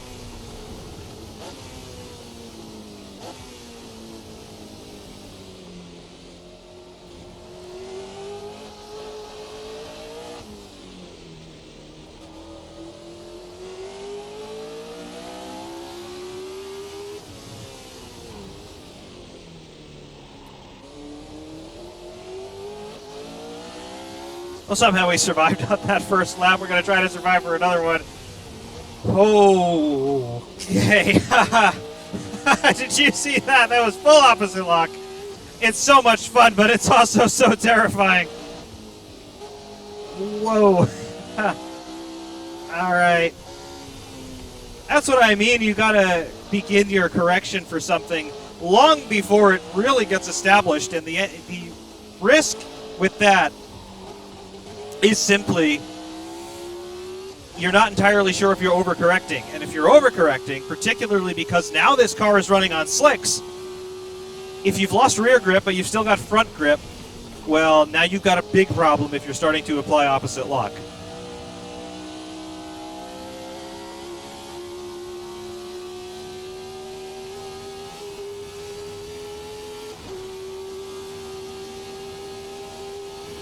How insane is this? 290 miles per hour, 290 clicks. Not miles per hour. It might as well be 290 miles per hour. And just imagine if this were real and you were doing those kinds of speeds. You can see how close we are to the Armco barriers, and we're not much farther away from the forest that surrounds every part of this circuit. If you somehow punched through the Armco and survived, you'd be going into the trees, and you would absolutely not survive that, I can promise. Wow. I'm quickly losing my ability to speak coherently simply because, well, I've got some more important things on the mind.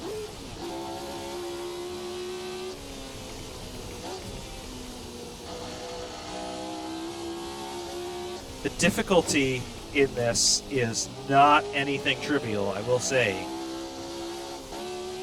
Just as the Lotus 49 in stock Assetto Corsa is nothing trivial, neither is this. This is, I would say, of a similar caliber in terms of what it handles like, even on the slick tires. I mean, you've really got to be very careful, and you have to be so vigilant. You cannot relax for 1 second. You would think, all right, we've got 480-ish horsepower here, slick tires, it should hold itself together. No, it does not. You'd be very, very sorely mistaken. So don't let the slicks lull you into that sense of security, because you've got no aero, or even, at best case, greatly reduced aero, because you don't have any front wing. Which means, hey, you're going to have a time, no matter what you do.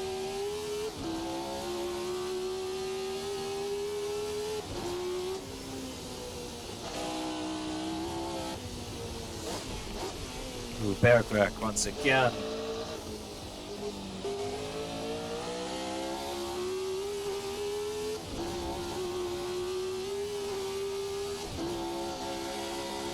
All right.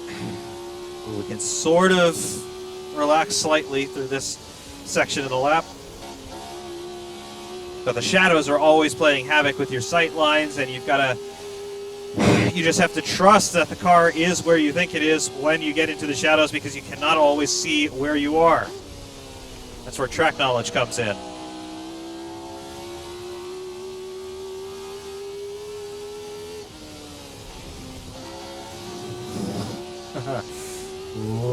Okay. First gear helps get it turned in a little bit, but then we have to hesitate so much on traction. Okay. Not good, not good, not good, not good. We got it high-centered on the curb there. That's what happened.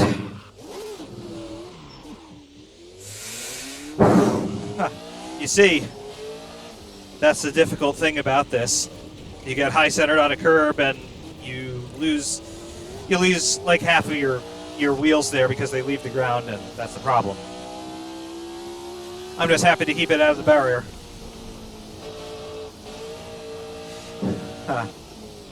Formula Hybrid at Imola for 7 billion times. This is not. No, it is not. I cannot overstate how incredibly difficult this is, though.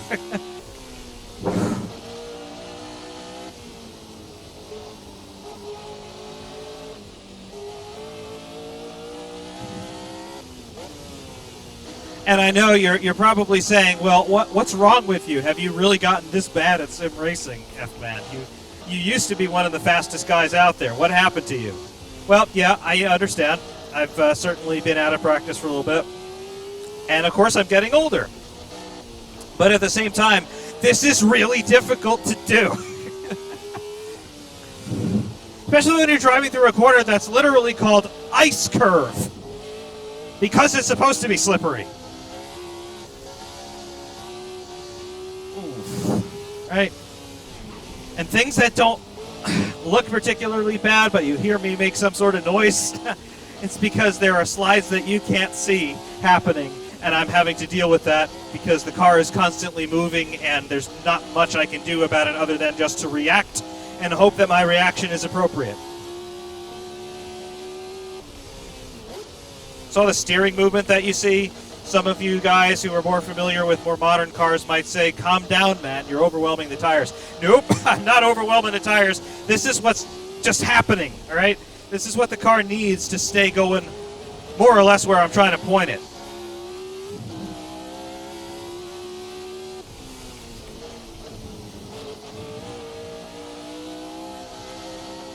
Some of these little snaps of the steering, they're lifting the corner of my desk off the ground. My desk weighs about 60 pounds. So not terribly heavy, but not terribly light either, and considering that all those forces are going through a Thrustmaster video game controller, albeit a rather weighty steering wheel, that's significant. I'm having to work quickly here. I'm getting sweaty.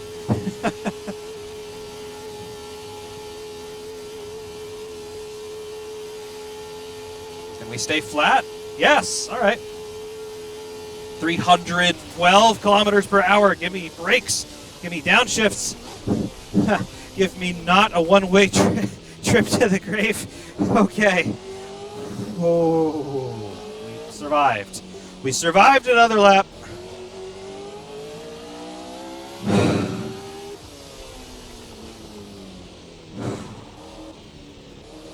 This is doing it.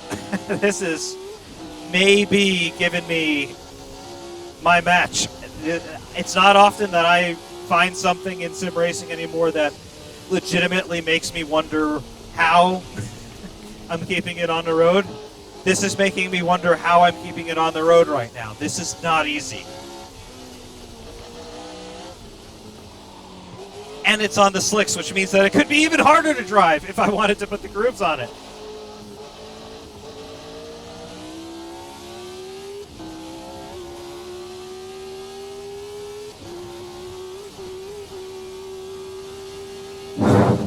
Brakes. All right. Got to get on the brakes before the crest of the hill there, otherwise you will take off too much. And then by the time you land again, it's too late to brake and make the corner. So that's why you have to sacrifice some entrance speed there.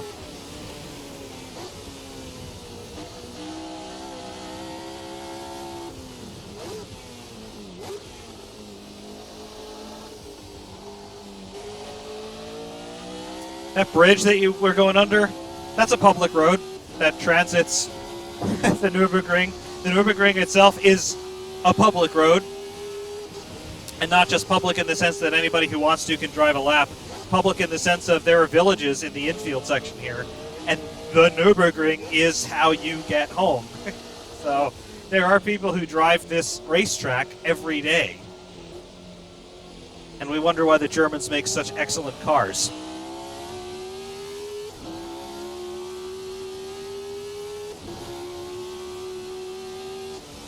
And to think of the history here, Grand Prix racing has happened around this circuit since the 1930s. My favorite pre-war Grand Prix car, the Auto Union Type C, it would have raced here and won here. Bad Rosemeyer, those kinds of names, they were all here. Then, of course, in the Formula One days, oh my.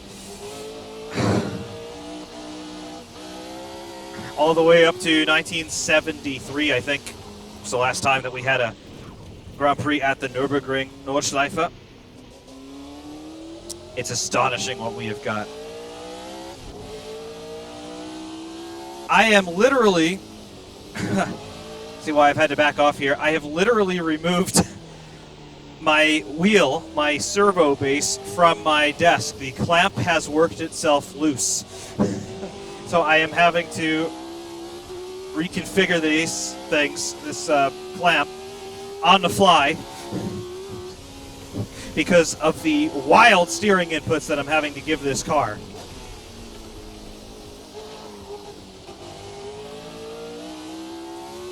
To put that into perspective, I have not removed this clamp since I got this wheel in 2017.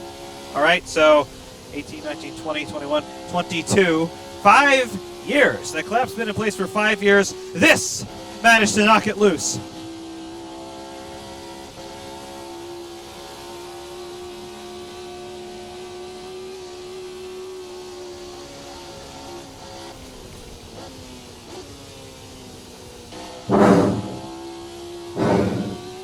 as far as what the car is doing, I mean, I know that when I do these reviews, I'm supposed to be talking about what the car feels like, what is it giving me, how do you have to approach it, those sorts of things. I think you can readily tell that the best way to approach this car in this specification is quite simply, hang on, because I can think of no other exclamation other than holy S word when attempting to deal with this. And I know that I regularly have made videos, hundreds, thousands maybe, of videos with cars that have twice the amount of horsepower as this.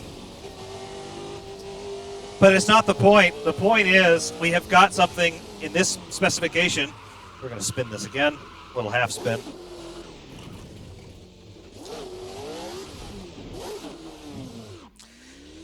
We've got something here that has got 480-ish horsepower, no downforce. We're on a racetrack that has more fatalities than it has repeat winners. I mean, can you cut me some slack here? The things that I have done for YouTube, for all 150 of you who will watch this. Did I just say 150? My American is coming out. 150 of you who will watch this.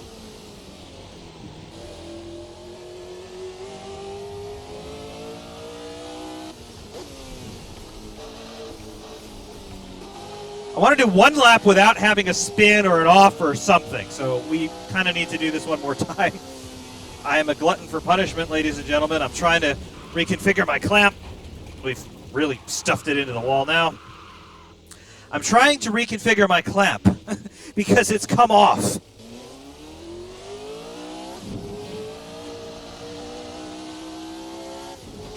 Race Sim Studio, you guys owe me a new clamp. Your car finally broke me.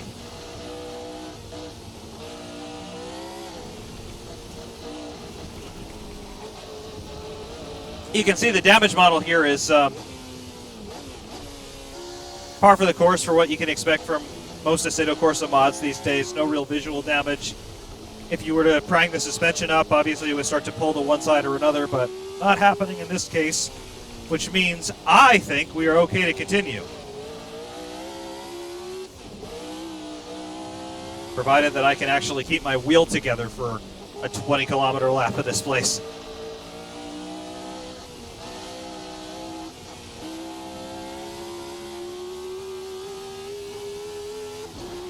Those of you who have the Thrustmaster TSPC, you know what I'm talking about. This clamp is pretty substantial. It's all plastic, but it's got a steel rod that is threaded, and it secures the thing to whatever surface you're clamping to. The wheelbase itself weighs about, I don't know, 4 or 5 kilos. It's not light at all.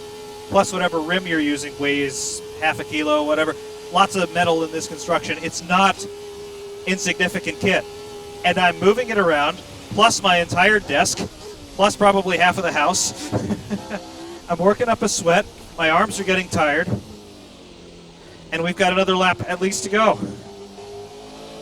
So RSS, thank you for making me say, you know what, maybe I should start weightlifting again.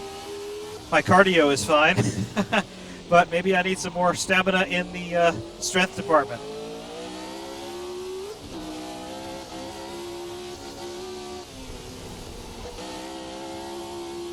All right, we're going to try and make this work. I don't know how much I'm going to be able to talk on this lap.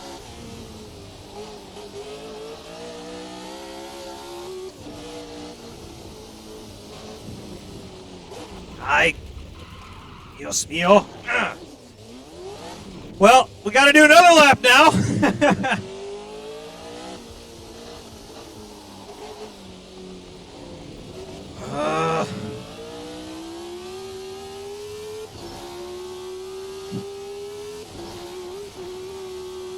Well, the suspension's still okay, so we're going to keep going.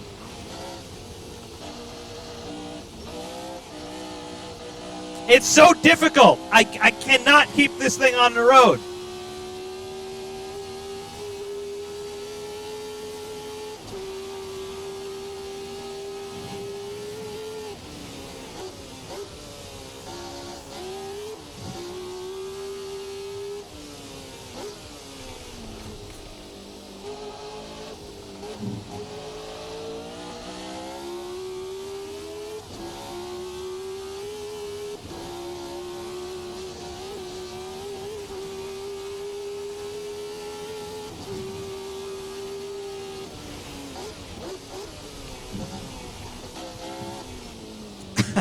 I just can't do it.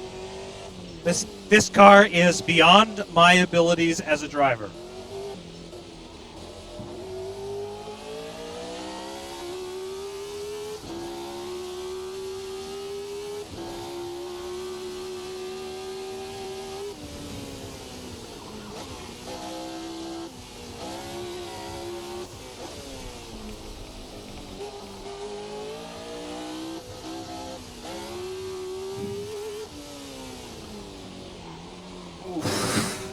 Lots of opposite lock. Somehow we didn't spin. Of course I don't spin there, but right at the beginning of the lap when I'm feeling more confident, that's when I spin. And hit the barrier and wreck this attempt so early on. Can't believe it. Basically, is this a review anymore, or is this just F-Man having an existential crisis? Because, yeah.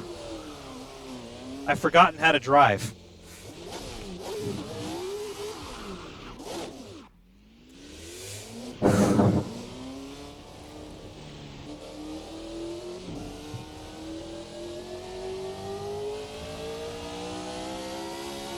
All right, we just really have to.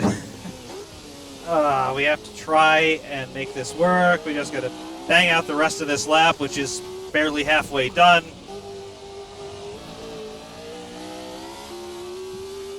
And try to come up with engaging things to talk about for the next 5 minutes while we finish this lap.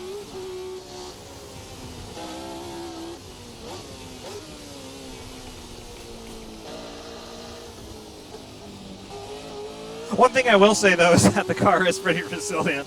Obviously, that's not at all realistic, and Race Sim Studio nor any other modding team are particularly concerned with creating realistic damage models because Assetto Corsa isn't about that. Assetto Corsa doesn't really have a damage model in terms of visual or even really structural damage. Yes, you can mess up the suspension if you want, but not really something that is going to be visually noticeable.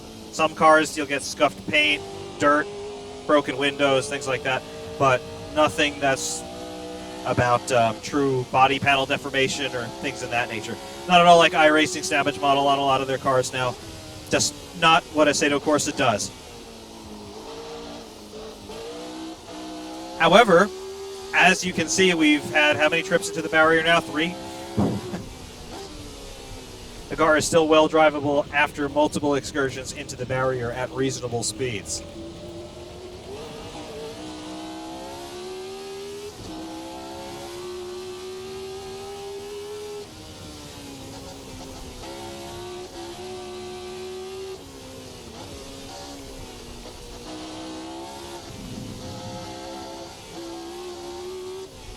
All right, I really have to start to focus here. I know we've got one more lap, but, you know, kind of have to get into the mindset, all right, just drive the car, get it home in one piece preferably, or as many pieces as remain.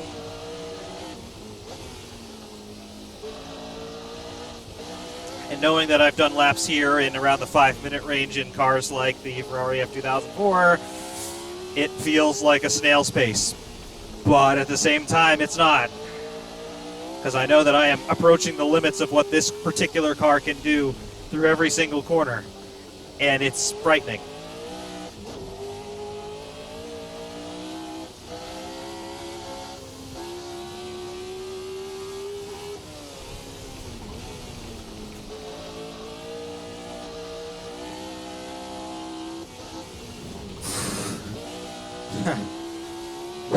The curbs might as well be red and white walls, because you do not touch the curbs around here for the most part. A couple of places you can, but for the most part, no.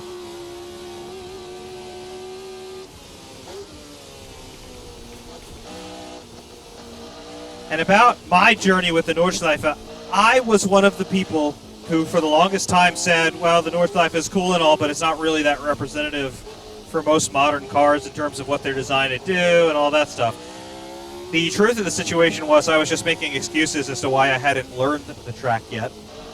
I did not learn the Nordschleife at all, really, despite having grown up with the Gran Turismo games, Gran Turismo 4 in particular, when the Nordschleife came to that series. I always had the B-spec computer driver out to do these races at this place.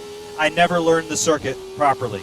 And I only learned it in 2019 after we unfortunately, and in my opinion, in a very untimely manner, lost the great Niki Lauda, who, of course, his memory will forever be associated with this racetrack for his nearly life-ending accident that he had here in 1976. But I learned this track for him because I wanted to make a tribute video to him that I sort of parlayed into a review of the Ferrari 312T. That's standard content here in Assetto Corsa. Did that in 2019. And I learned this circuit for that. And it's been one that I've been happy to say that I actually do come back to because I like it. First of all, it's a great racetrack. Not for racing, but it's a great track for hot lapping. It's a great challenge for the driver. It's a great challenge for the car. If you want to know everything that a car can do and will ever do in whatever situation, take it here because there are 170 something corners here. They're all slightly different. On camber, off camber, closing radius, opening radius, whatever you want to call it. Everything is here. So one lap around the Nordschleife will show a car basically every conceivable type of corner that it will ever encounter anywhere else. So it's a great place to figure out what a car does. It's a great place to figure out how you're doing as a driver, if you're working on any particular techniques, if you're trying to work through bad habits, things like that. Great place to do that. Not a great place to race on, though. It's just too long, it's too narrow in most places. But whatever. So that's my personal journey with the Nordschleife and eventually learning it. I appreciate it now for what it is. It's one of the oldest racetracks in the world, although it's not exclusively a dedicated racetrack. It is still public road. But I now appreciate it for what it is and more importantly for what it represents historically and for the automotive industry and on the whole. Automakers come here to test their new models. And it's not just your performance brands who'll do it. Hyundai comes here. And they will test their new cars. Chevrolet comes here and they will test their new cars. In particular, cars like the Camaro and the Corvette, which of course are sports cars. They are performance oriented. But Tesla has been here. They make electric cars. We don't think about electric cars as being performance cars too often, but they come here. They do work here. I know that other companies, your Japanese makers, Toyota, Honda, Mitsubishi, they come here. We don't necessarily think of them as being performance manufacturers either. So, you know, there's a lot of relevance still that the Nordschleife has in the modern era, and not just in racing, but in the modern consumer automotive industry as well. And for that, I think it deserves some respect as well.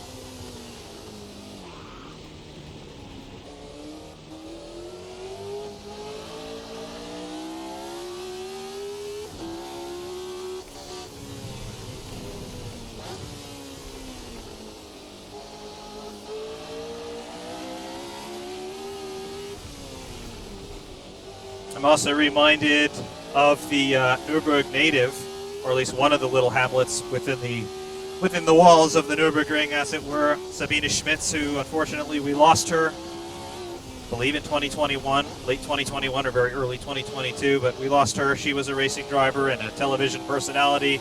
She very famously tried to hot lap a Ford Transit van around this place, which she was successful in doing, but unfortunately she wasn't quite fast enough to meet her own personal time limit.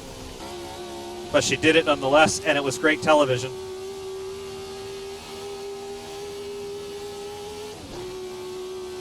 Informally known as the Queen of the Nordschleife, as she was.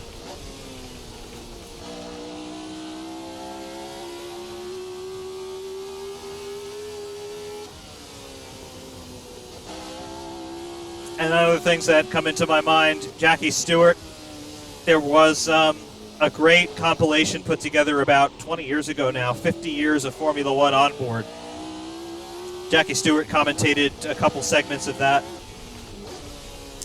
And one of those laps was a very rare onboard view of a lap of the Nordschleife, or the Nürburgring, you know, as it was at the time, with Jackie Stewart driving. I think it was a Terrell 006, 007, something like that. Whatever it was. Jackie Stewart talking about how you had to look at the trees as you were cresting the hills to figure out if you were on line for the next corner. And, for the carousel and the little carousel, he talked about aiming the car at the top of a pine tree so that you would know that you would be on line for the apex. Because, of course, with the road dropping away like it often does here, you can't see it all the time.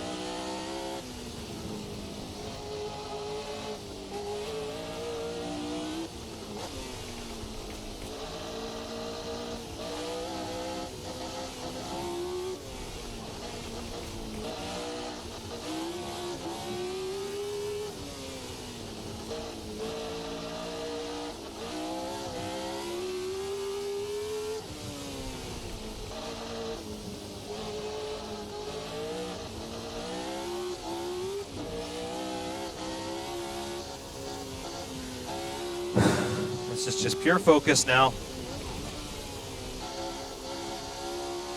I know we can carry more speed through here, but I don't want to.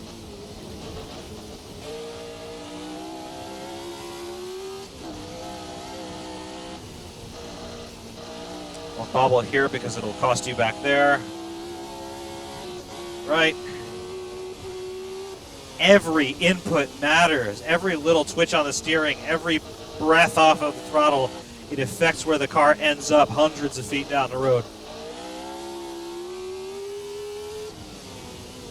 It's almost like plotting the course of a ship, I would think, because little maneuvers now will greatly change where you end up in an hour's time, for example. Here, obviously a compressed time scale, but similar things, because the car doesn't have instantaneous reactions, nor does it have instantaneous feedback in terms of, okay, you've made this input, now here's the result. Things need to play out over the course of several seconds, over the course of a sequence of corners in some cases, so you need to be aware of that.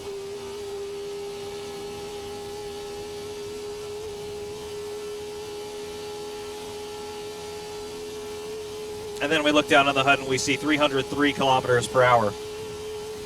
That's a very modern speed. That's a scary speed.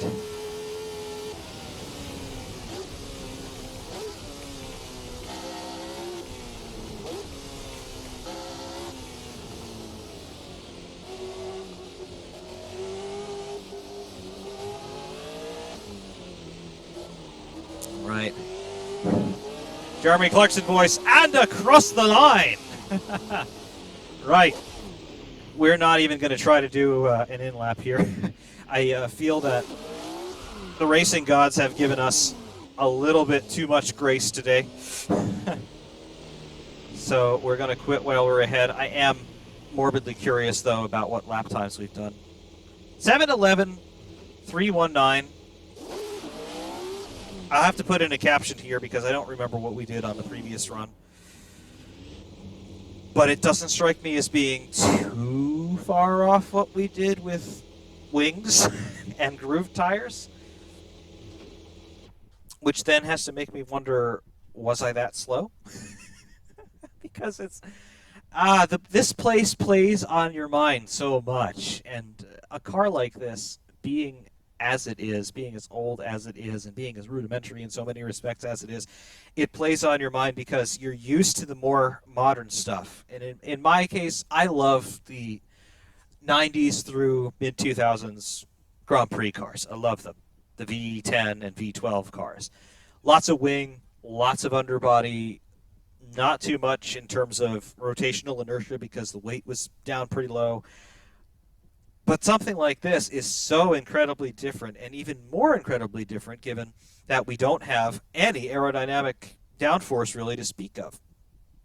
And what that does is it fundamentally changes the way that you need to be interfacing with the car. It fundamentally changes the way that you think about performance and lap time and things of that nature, because it's so very important to hit your marks, to know what the car can do, to know where the car is.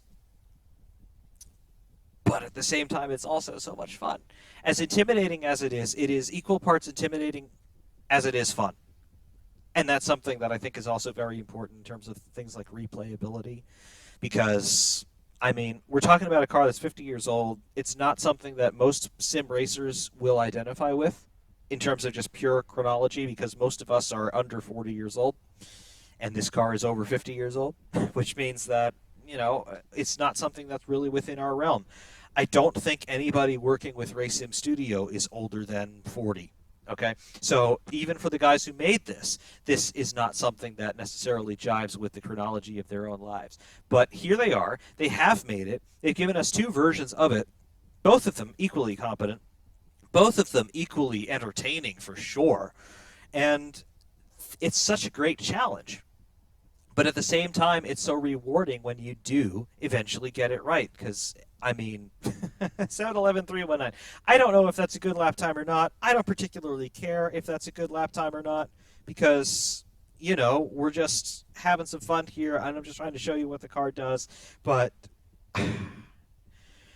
this is something that has really just hit me in a way of saying, this is the limit of my skill. And I'm not at all ashamed to admit that. It really is the maximum that I am capable of doing. And I'm just checking through my notes here. We did a 7:19.511 on the previous run. So we are a whole 8 seconds a lap faster in this car than we were on the other one. And the other one was so much easier to drive. I don't know. I don't know anymore. Should I just give this up? I couldn't tell you. But regardless, it's broken my brain. I'm really happy that it's able to break my brain, because Assetto Corsa has been around for so long. Race Sim Studio have given us so many great products over the years.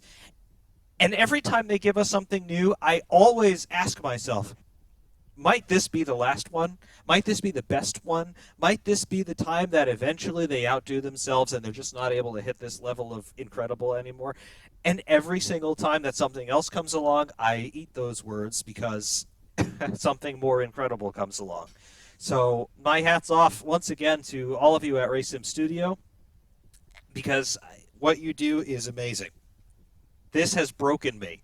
I don't know what to do after this. This is something that is just, it's right at the ragged edge of what my abilities are as a sim driver. I don't know if I could ever improve on this. I don't know if I could ever move on from this. Like, if you were to release a car that was even older than this and I had to come to terms with it and grapple with it and try to review it, I don't know if I could. This is really challenging stuff, but it's so rewarding at the same time, and I'm so happy that we have the opportunity to play with something like this, because it's so unique, and it's something that I really think adds so much richness to the experience in Assetto Corsa. Because yes, we've got classic Grand Prix cars. We've got the Lotus 72. We've got the Lotus 49. They're great cars in their own right. Kunos did a fantastic job on them with the resources that they had at the time at which they did it. But this is a paradigm shift yet again. The team that brings us a Formula One car, basically, Formula Hybrid, every year, cutting edge, completely new every year, new interpretations of completely new regulations every year. They bring that to us. It's state-of-the-art, it's surgical precision, and they do a great job with it. They do an equally great job with something that is removed from any of their own lifetimes, and most of our lifetimes. This is still 20 years beyond my lifetime. My mother wasn't alive when this car was designed. Okay? So that's the timescale we're talking about here. And they're equally competent at delivering something like this, as they are with something that represents the absolute state-of-the-art of race car design. I don't know how else to express that other than to say, wow. So, Race Sim Studios Formula 1970 V8, this is what it is. This is the S trim. We saw the standard trim earlier. They're both equal amounts of fun. The S trim is apparently a lot faster in my hands than the standard. I think that might be practice effect coming in, or it might just be me saying, you know what, I'm done with trying to be cautious and let's just give it a go. But we did it, and and they did it, more importantly. Race Sim Studio, thank you so much for what you do. You have saved a lot of us in terms of our sanity over the last couple of years, in terms of not knowing what the world was going to look like, but still having some very awesome things to come home to and say, all right, we can forget about the world for a little while and enjoy this. And you continue to do yourself so much good by representing your ability so well. I've just got to say, I don't know what comes next, but whatever does come next, you've got a tall order to try and best this, because this is incredible stuff. Hot laps will follow here at the Nürburgring Nordschleife from onboard as well as offboard trackside cameras. What can I say? It's a fantastic car. If you haven't had it by this point, please go get it on the Race Sim Studio website. Link in the description. It's incredible. You've got to drive this thing. Even if you're not so much into the vintage Grand Prix cars, you got to give this a go. It's incredible stuff. Until next time, though, stay tuned for the Hot Laps. Ferrari Man 601 saying thank you so much for watching. And of course, we will see you soon. Happy New Year.